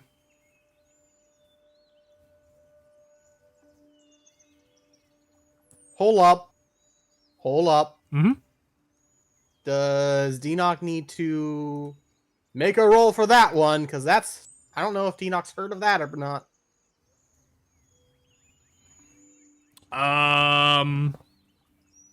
Well, I guess Denock is an intelligent individual. Does he mean gods? I'm going to insight for that. I won't even make you insight. Yes, he's referring to gods as our creators, is what he means by that. Okay, I didn't know if there was other lore being introduced right there. No, he is referring to gods being the creators of all life. Okay, had to make sure. Yep, no worries. Completely understand. Especially after the last few sessions.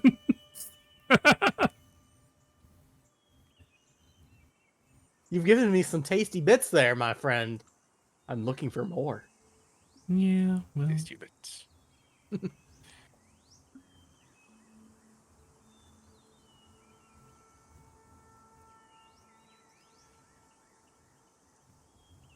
But I guess if you have already done your exploration, are you ready for tomorrow? As ready as we'll ever be. Gauntlets are not my forte, but we shall do what we can. Gauntlets aren't meant to be anyone's forte, which is exactly why we use them at times like this. They were my wife's. It's to prove conviction. Because it's easy to turn something down when for now, when you know you can acquire it later.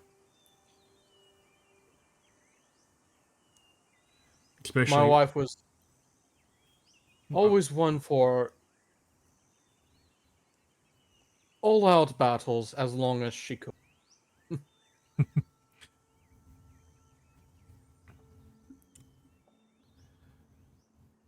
I do envy people who have that kind of mentality. It's hard when you know that if you just wait, something will happen that'll give you what you want at less of a cost, at an easier way of acquiring it, or so on and so forth. But in a gauntlet, no. You, most of the time, are required to use all of your strength just to get to something satisfactory. And then every now and then luck is on your side. But, speaking of which, the Silverlight and I talked, and he decided that this is how he will go about having your gauntlet proceed. He will give you guys the information that I have already given everybody, but I will give it again so that everybody is aware of what it is. The gauntlet is fighting dragons, starting at Wormling, going from Wormling to Young to Adult to Ancient to Great Worm. Your goal is to get as high in the rankings as you can. There are 5 places that you can achieve. If you can make it to the top 3, so beating the adult dragon, you earn the platinum scale that you desire. If you can beat the ancient dragon, the silver light is going to reward you guys with some magical items and or gear. And if you are able to beat a great worm within the gauntlet, you guys will earn everything else. All these are cumulative, by the way. You will earn everything and have the dragons as a faction ally that you can call upon for aid. Bruh. So, it is a very hard challenge. Incredibly hard. But that first place could potentially be worth it. You can choose what scale color you wish to fight in each category. But you cannot choose the same color more than one time. So you couldn't fight, say, 5 5 red dragons. You have to pick. If you pick red dragon as a wormling, you cannot pick them again. You have to fight. You have to fight something else. Mm-hmm. So I'm gonna stand for a minute. Oh.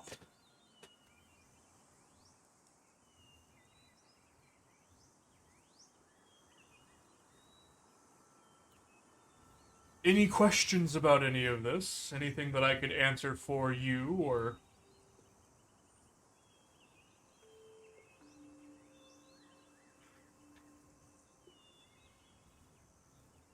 and he kind of just sits Not, there. not about the fights themselves, but I am interested in your story.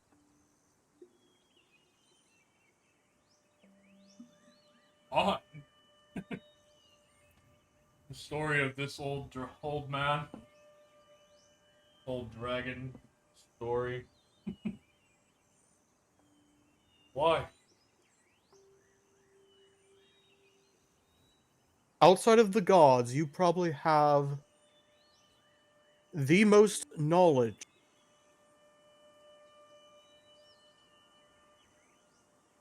Simply due to how long you've accumulated such knowledge. Hmm. Well, long-lived beings definitely have more time to grow wise and intelligent.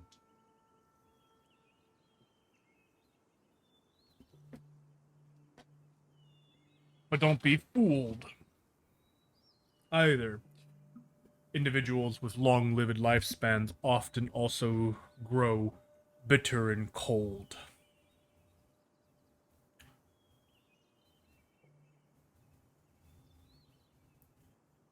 You said had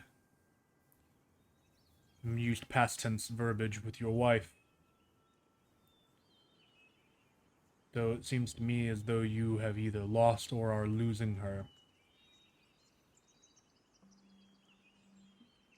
I would say temporarily lost. Remember that pain for but a moment for me. That you had when you lost or believed that you had lost your loved one for good. Now no, multiply that by 100. Maybe 1,000.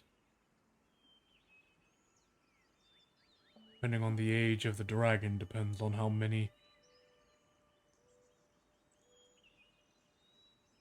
loved ones they've had, and how many that have died or passed. Which is part of the reason why we dragons now live here. 2 reasons. One, I mean, there's more than these 2, but 2 big ones. One, it replenishes our numbers in our races. I'm sure you're familiar with the rise and the war against the demons. Indeed, we are preventing the islands from falling now. Interesting. Well, The magics seem to be running out.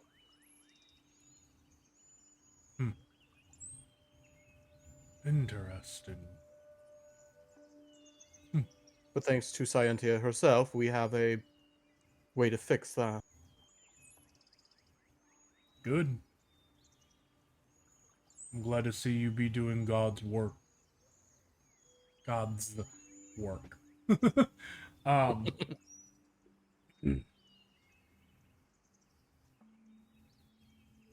During the war, dragons took aid to the mortals.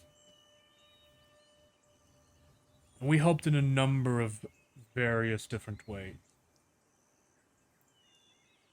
There were only a few races that actually never got involved Sorry, not races. There were only a few species of dragons that never got involved.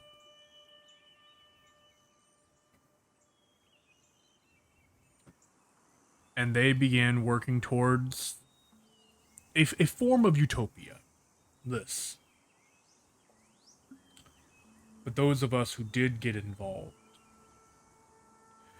did so in the attempt to preserve humans and keep them from perishing. Our goal was to prevent this material plane from becoming another level in the Nine Hells. You may know that we have had that you may know, depending on if your encounters with demons have been interesting or not, but many demons wield and are immune to things like fire and poison. Some even lightning. Found that out the hard way. Those of us with these properties were invaluable. And I say that not because we as combatants were invaluable, but we as scale farms, fang farms, fire, poison, lightning, fact farms,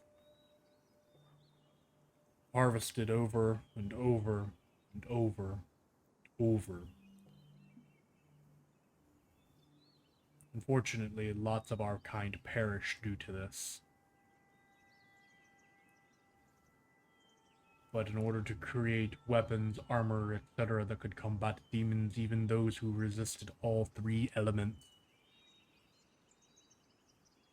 it was necessary.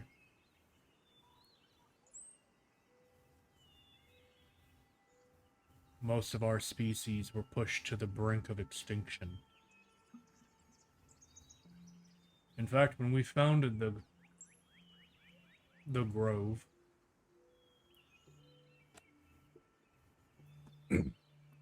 if you exclude the Silver Light,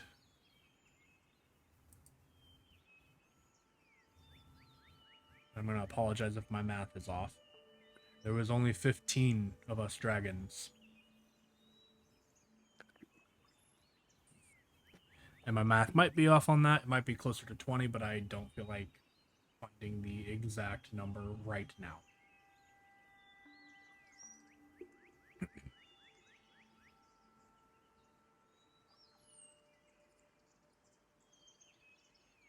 That is where we started. Recreate our numbers.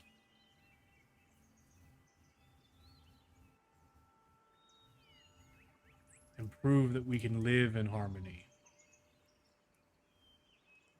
Just like we fought side by side during the war, now we live side by side.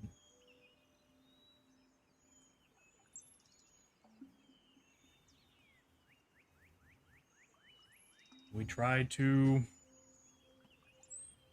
limit the amount of human interaction and other lesser species that we encounter. There are a few. Don't know if you noticed them walking amongst the dragons today. There are a few. A few races that live amongst us here.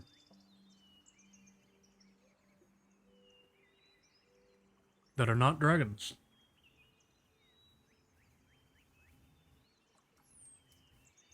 And he kind of looks you guys over.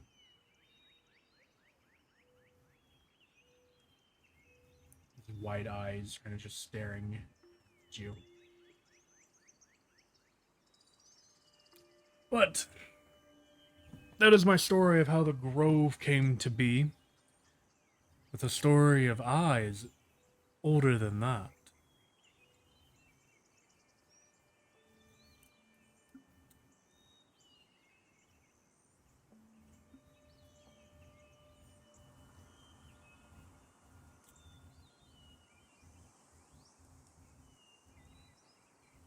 Rip, you still there? Yeah, I am. Okay. Giving you guys an opportunity to talk if you wanted to. I think we're all just kind of enraptured in this.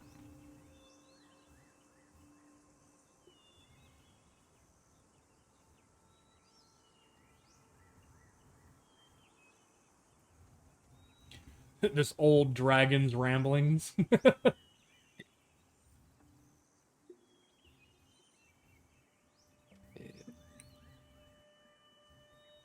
Hmm. It's honestly one of those moments where it's like,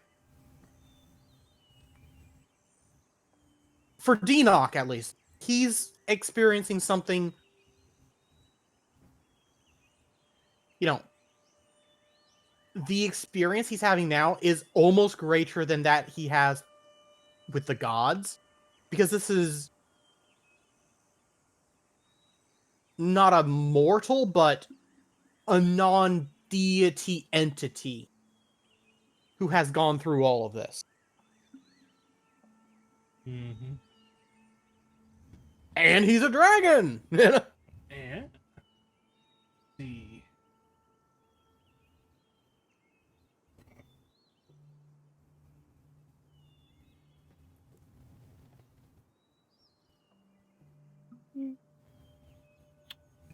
Hmm.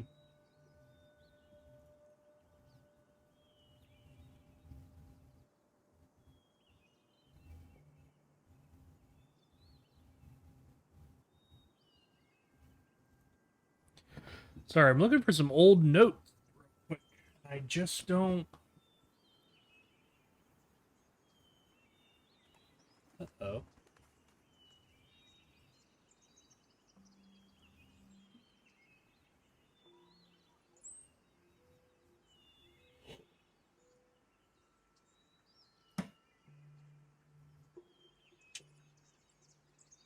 Hmm. I don't.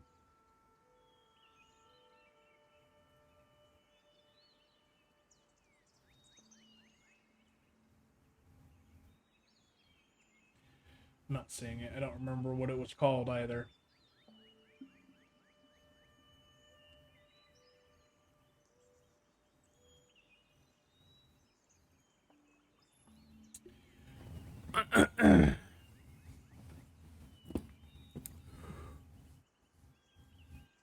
When I was a Young warthog?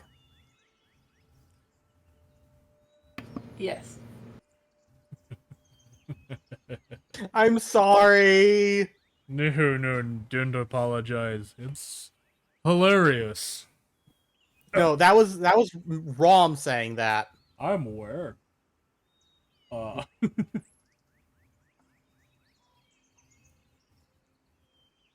uh, Pumbaa would enjoy that joke. Um, we. Hmm. What are you guys aware of history wise before the rise?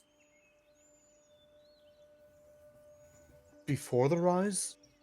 Yeah. Much. Most of what we're learning is along our path has been of a little bit of the war between the demons and our world. Not much of it, Hmm. but it's been mostly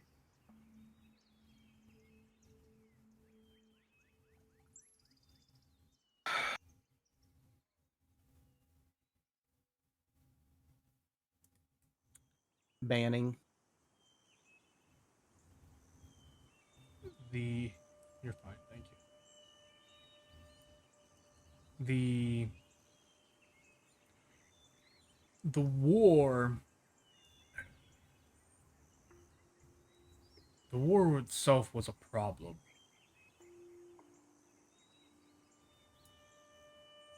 the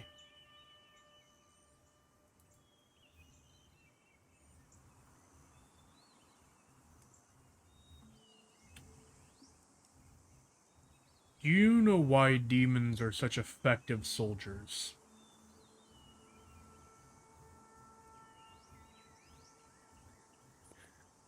Not particular. Other than their various immunities. What about you, Lack holy of man? more. Hmm. But I would probably say lack of morals. All of these things make good, but demons make great soldiers because you can't kill them while they're here in the material plane.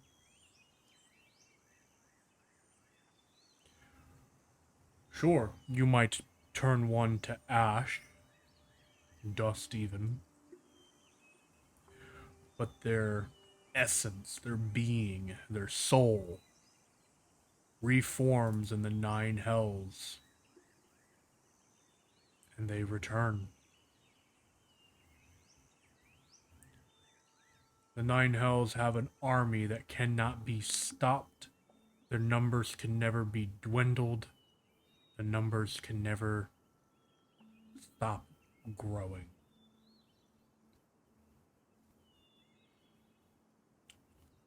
That is why they make a great soldier.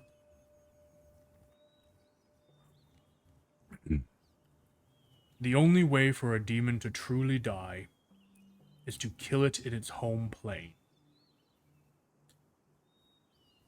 But how can you get to their home plane?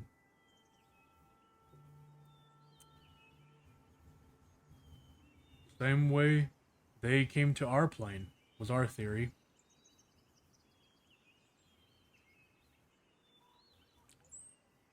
But that portal that they created, just big enough. Just big enough. For humanoids and slightly humanoid demons to fit through.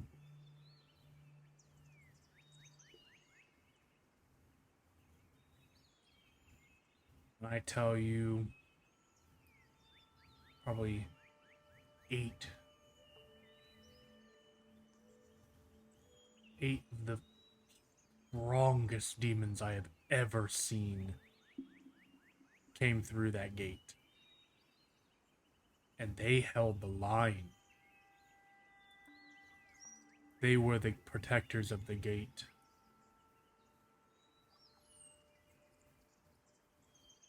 You can see him like sigh and almost shake a little bit as if remembering some bad dream.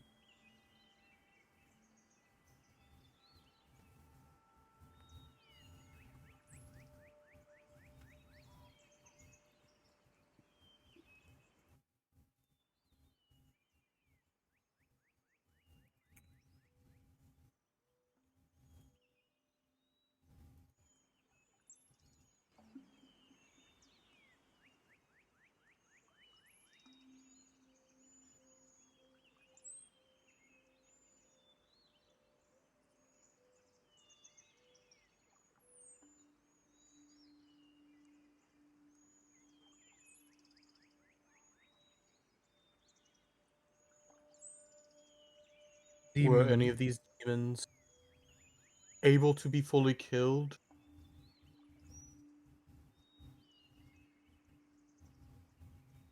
No. All demons are reborn in the nine hells when slain. It takes time for some of them to return.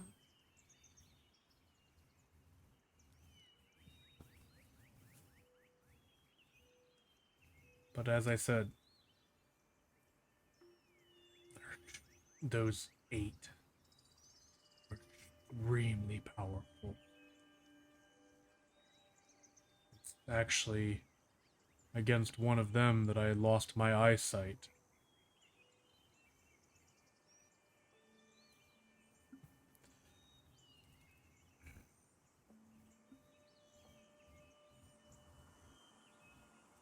The war changed everything. I'm sure you guys know that. There isn't history written in your history books.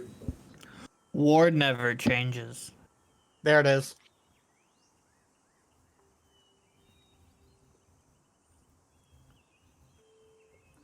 War never changes, sure. But it changed everything here. Before the demon invasion, it was pretty peaceful.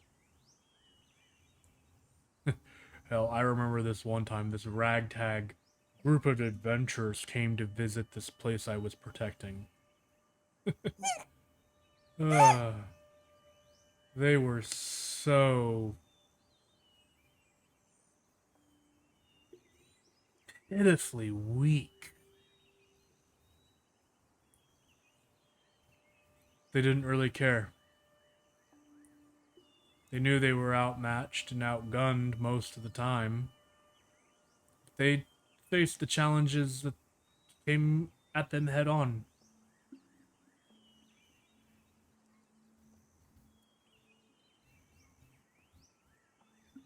I remember one of them, I think, damn near wet himself at the sight of my draconic form.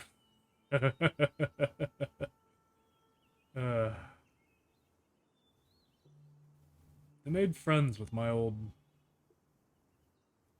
employer.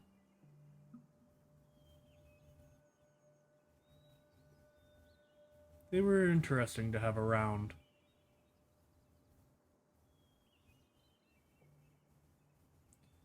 But that also didn't last too long either.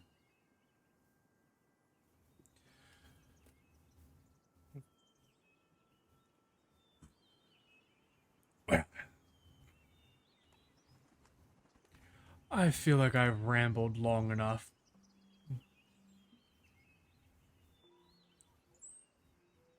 Tell me a bit about your adventures. What have you done in your short lifespan? Deanoch will turn to look at the group and be like, well, we did restore On's domain. That's one of the biggest. At least part of it. Yes, on. He was a unique individual on the battlefield, I will tell you that.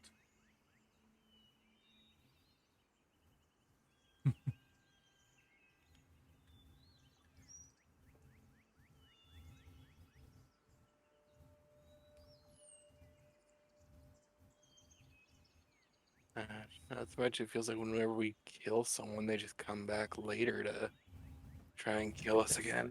I promise that is not intentional. It's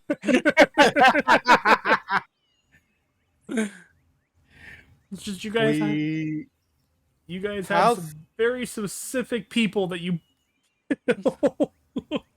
you guys have a type.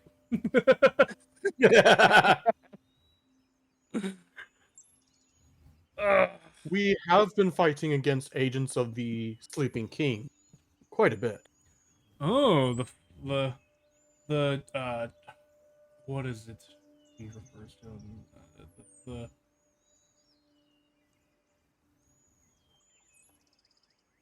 sorry, burped.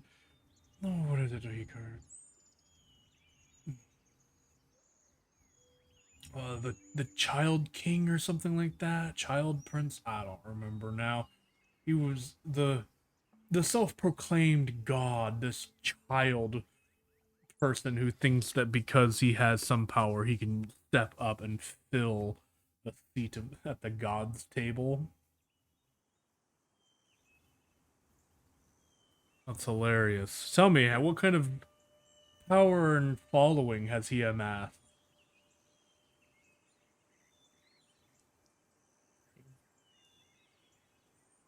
I'm going to let someone else take that one, or else I will not.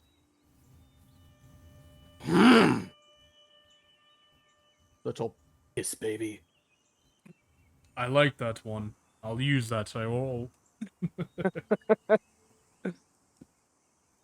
Well, there was this, what was he, a vampire necromancer who took over one of the floating islands. That was after we decapitated him once. And he came back and took over the island, and we had to go fight him again. Pain in the ass.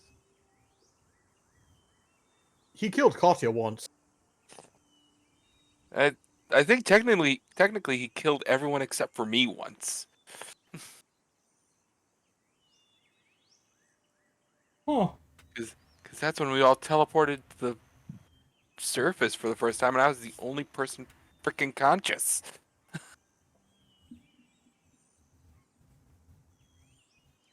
How did you escape? We were brought by... Help! Starts with an M. I keep wanting to call him Morty. Martinus, I believe is the name. Martinus. No, that's the god of the dead. No, that's Mortem. Martin! Martin? Hey, wait, where's my freaking thing on the gods? Mortum and Mortis is the Yeah. god of death. Johnson deities. I just keep thinking of him as Morty. Or Marty. I'm pretty sure it's Martinus. That Martinus. sounds right to me. Would you say, Rum? Yeah, I was just agreeing Martinus. That's... If it's not actually, then we'll run with it. Insert name here. Perfect. We were saved by Martinus himself. He like cocks an eyebrow and just kind of, really? It was a weird night. Or day. You can probably hear that. I've got neighbors popping off fireworks. Mm-hmm. Yeah. Yeah, Martinus. Really? Martinus came to your aid? Sounds unlike him. Who did we lose? We lost Valinor. Give a minute. There we go. Okay. Welcome back. Okay, we need to figure out what in the fuck is wrong with your Discord. Because it's not your computer. It's definitely not the computer. Because that's a new computer.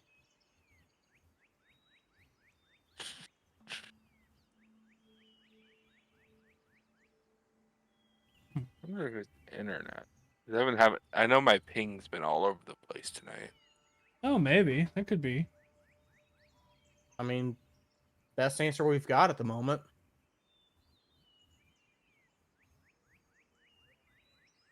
Okay. But yeah, he goes, really, Martinus? He came to your rescue himself. That does not sound like him.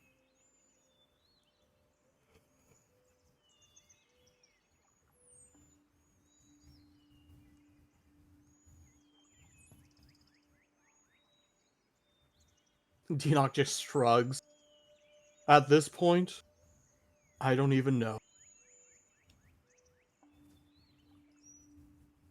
Huh. But both Scientia and On have said that yes, the one we met was Martinus. So we can only go off of their word, I suppose. Interesting. So you guys have divine and godly favor. Huh. Well, apparently I'm... And this is a surprise to me. I knew I was a Shinigami. I didn't know I was one of Shinigami. Oh, fascinating.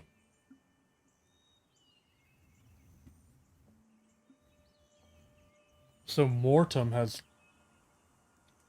started the heir process.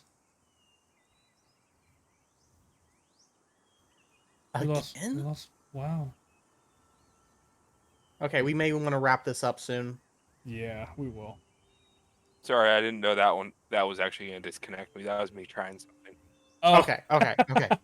Phew. Okay. We were like, uh-oh. Well, I guess we'll wrap up soon then. Oh, what did you miss on that?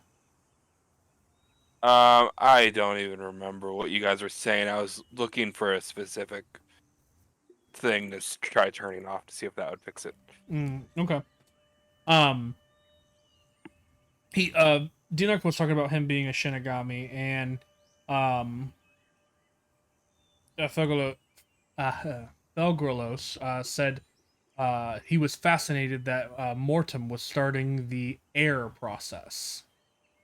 Oh, okay. I knew that the final battle was put a heavy toll on him, but I didn't think it would push him to the brink like that. That is fascinating. Huh.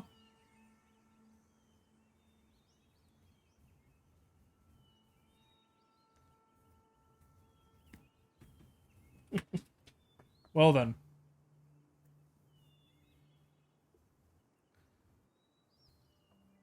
I wonder what the. Hmm. Well, hopefully there's a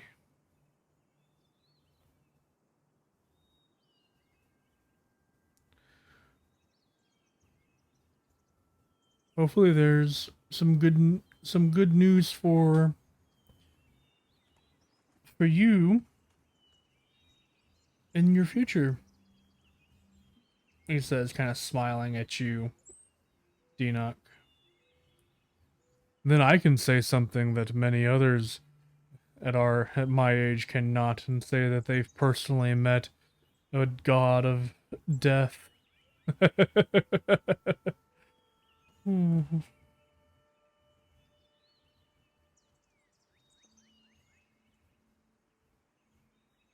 It'll be interesting. Though, as I said beforehand, before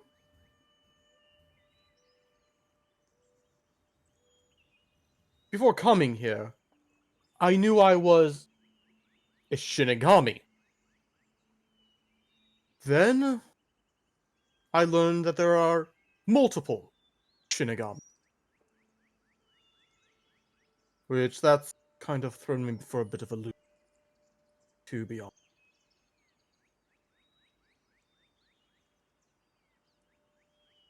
Well, But I suppose it does make sense.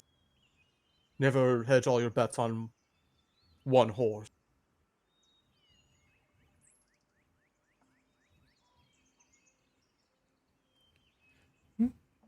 yeah.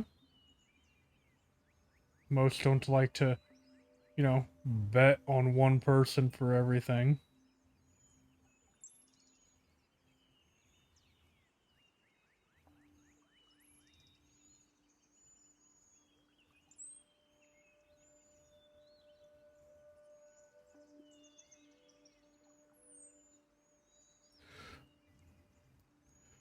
It is getting late. Do you have any other questions for this evening? I suppose it's not relevant at this stage, not at our current levels.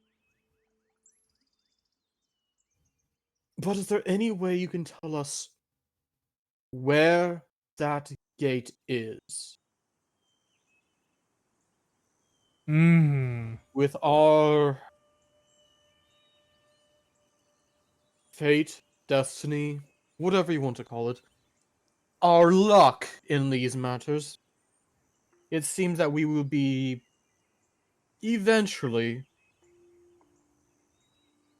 facing off against at least some demonic threats. If not being... What actually permanently closes the gate?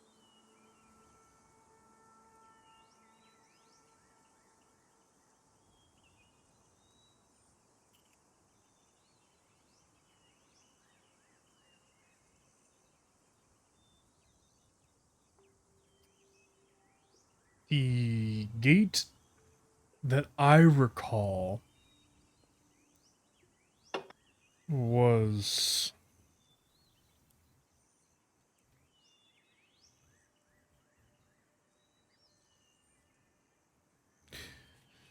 hold on a second. I'm gonna have to grab my physical map. Sorry. No, I don't. I have an idea where I don't have it. Prepared. Well, and there's lots of other things that go into this as well. Ah. So, grab my.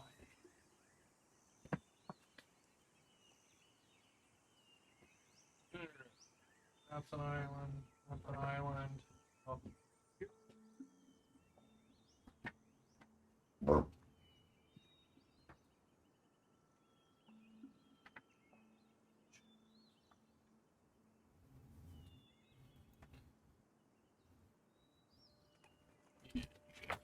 What?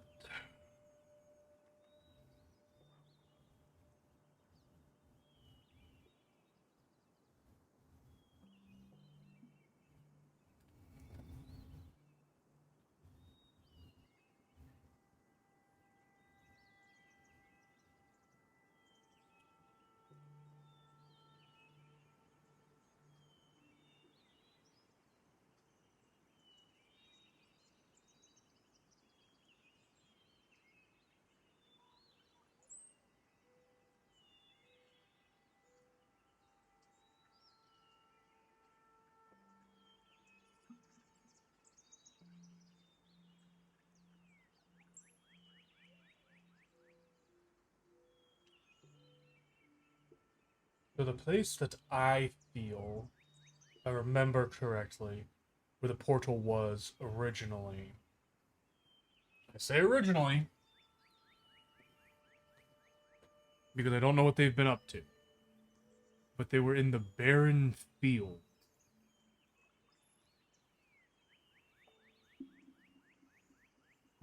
So the barren fields of Iphorus.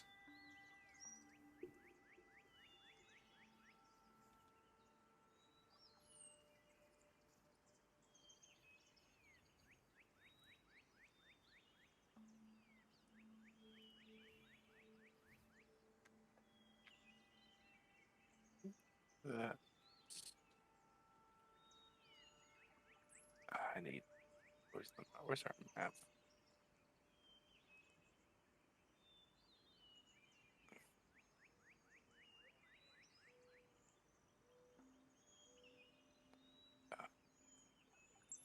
Oh, oh,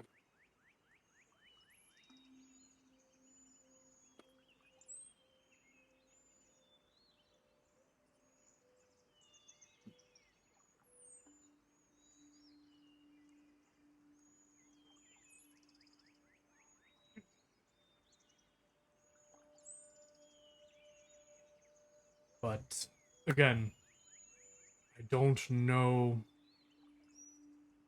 if it's the same, if it's different. You understand what their goal is, though, right? To make our world theirs. And by doing so, or in order to do so, they have to do something. They need to open a very large portal to the Hells so that they can let in their demon princes. Their goal is to bring the different heads of the plane are of the nine hells, the demon princes, are the people who sit at the head of all things in the hells. The ones who fight for the Helian throne. Sorry, Hellion throne. To bring them here to the material plane.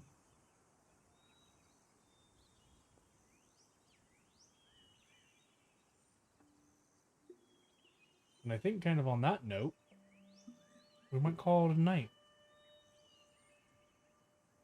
Yeah, that's like a good idea. At this point. Because A, it's midnight, and B, that's a pretty good point to end on, considering I think that was a fair bit of lore drop. Yep. Yep. And I think you guys learned something new about the demons.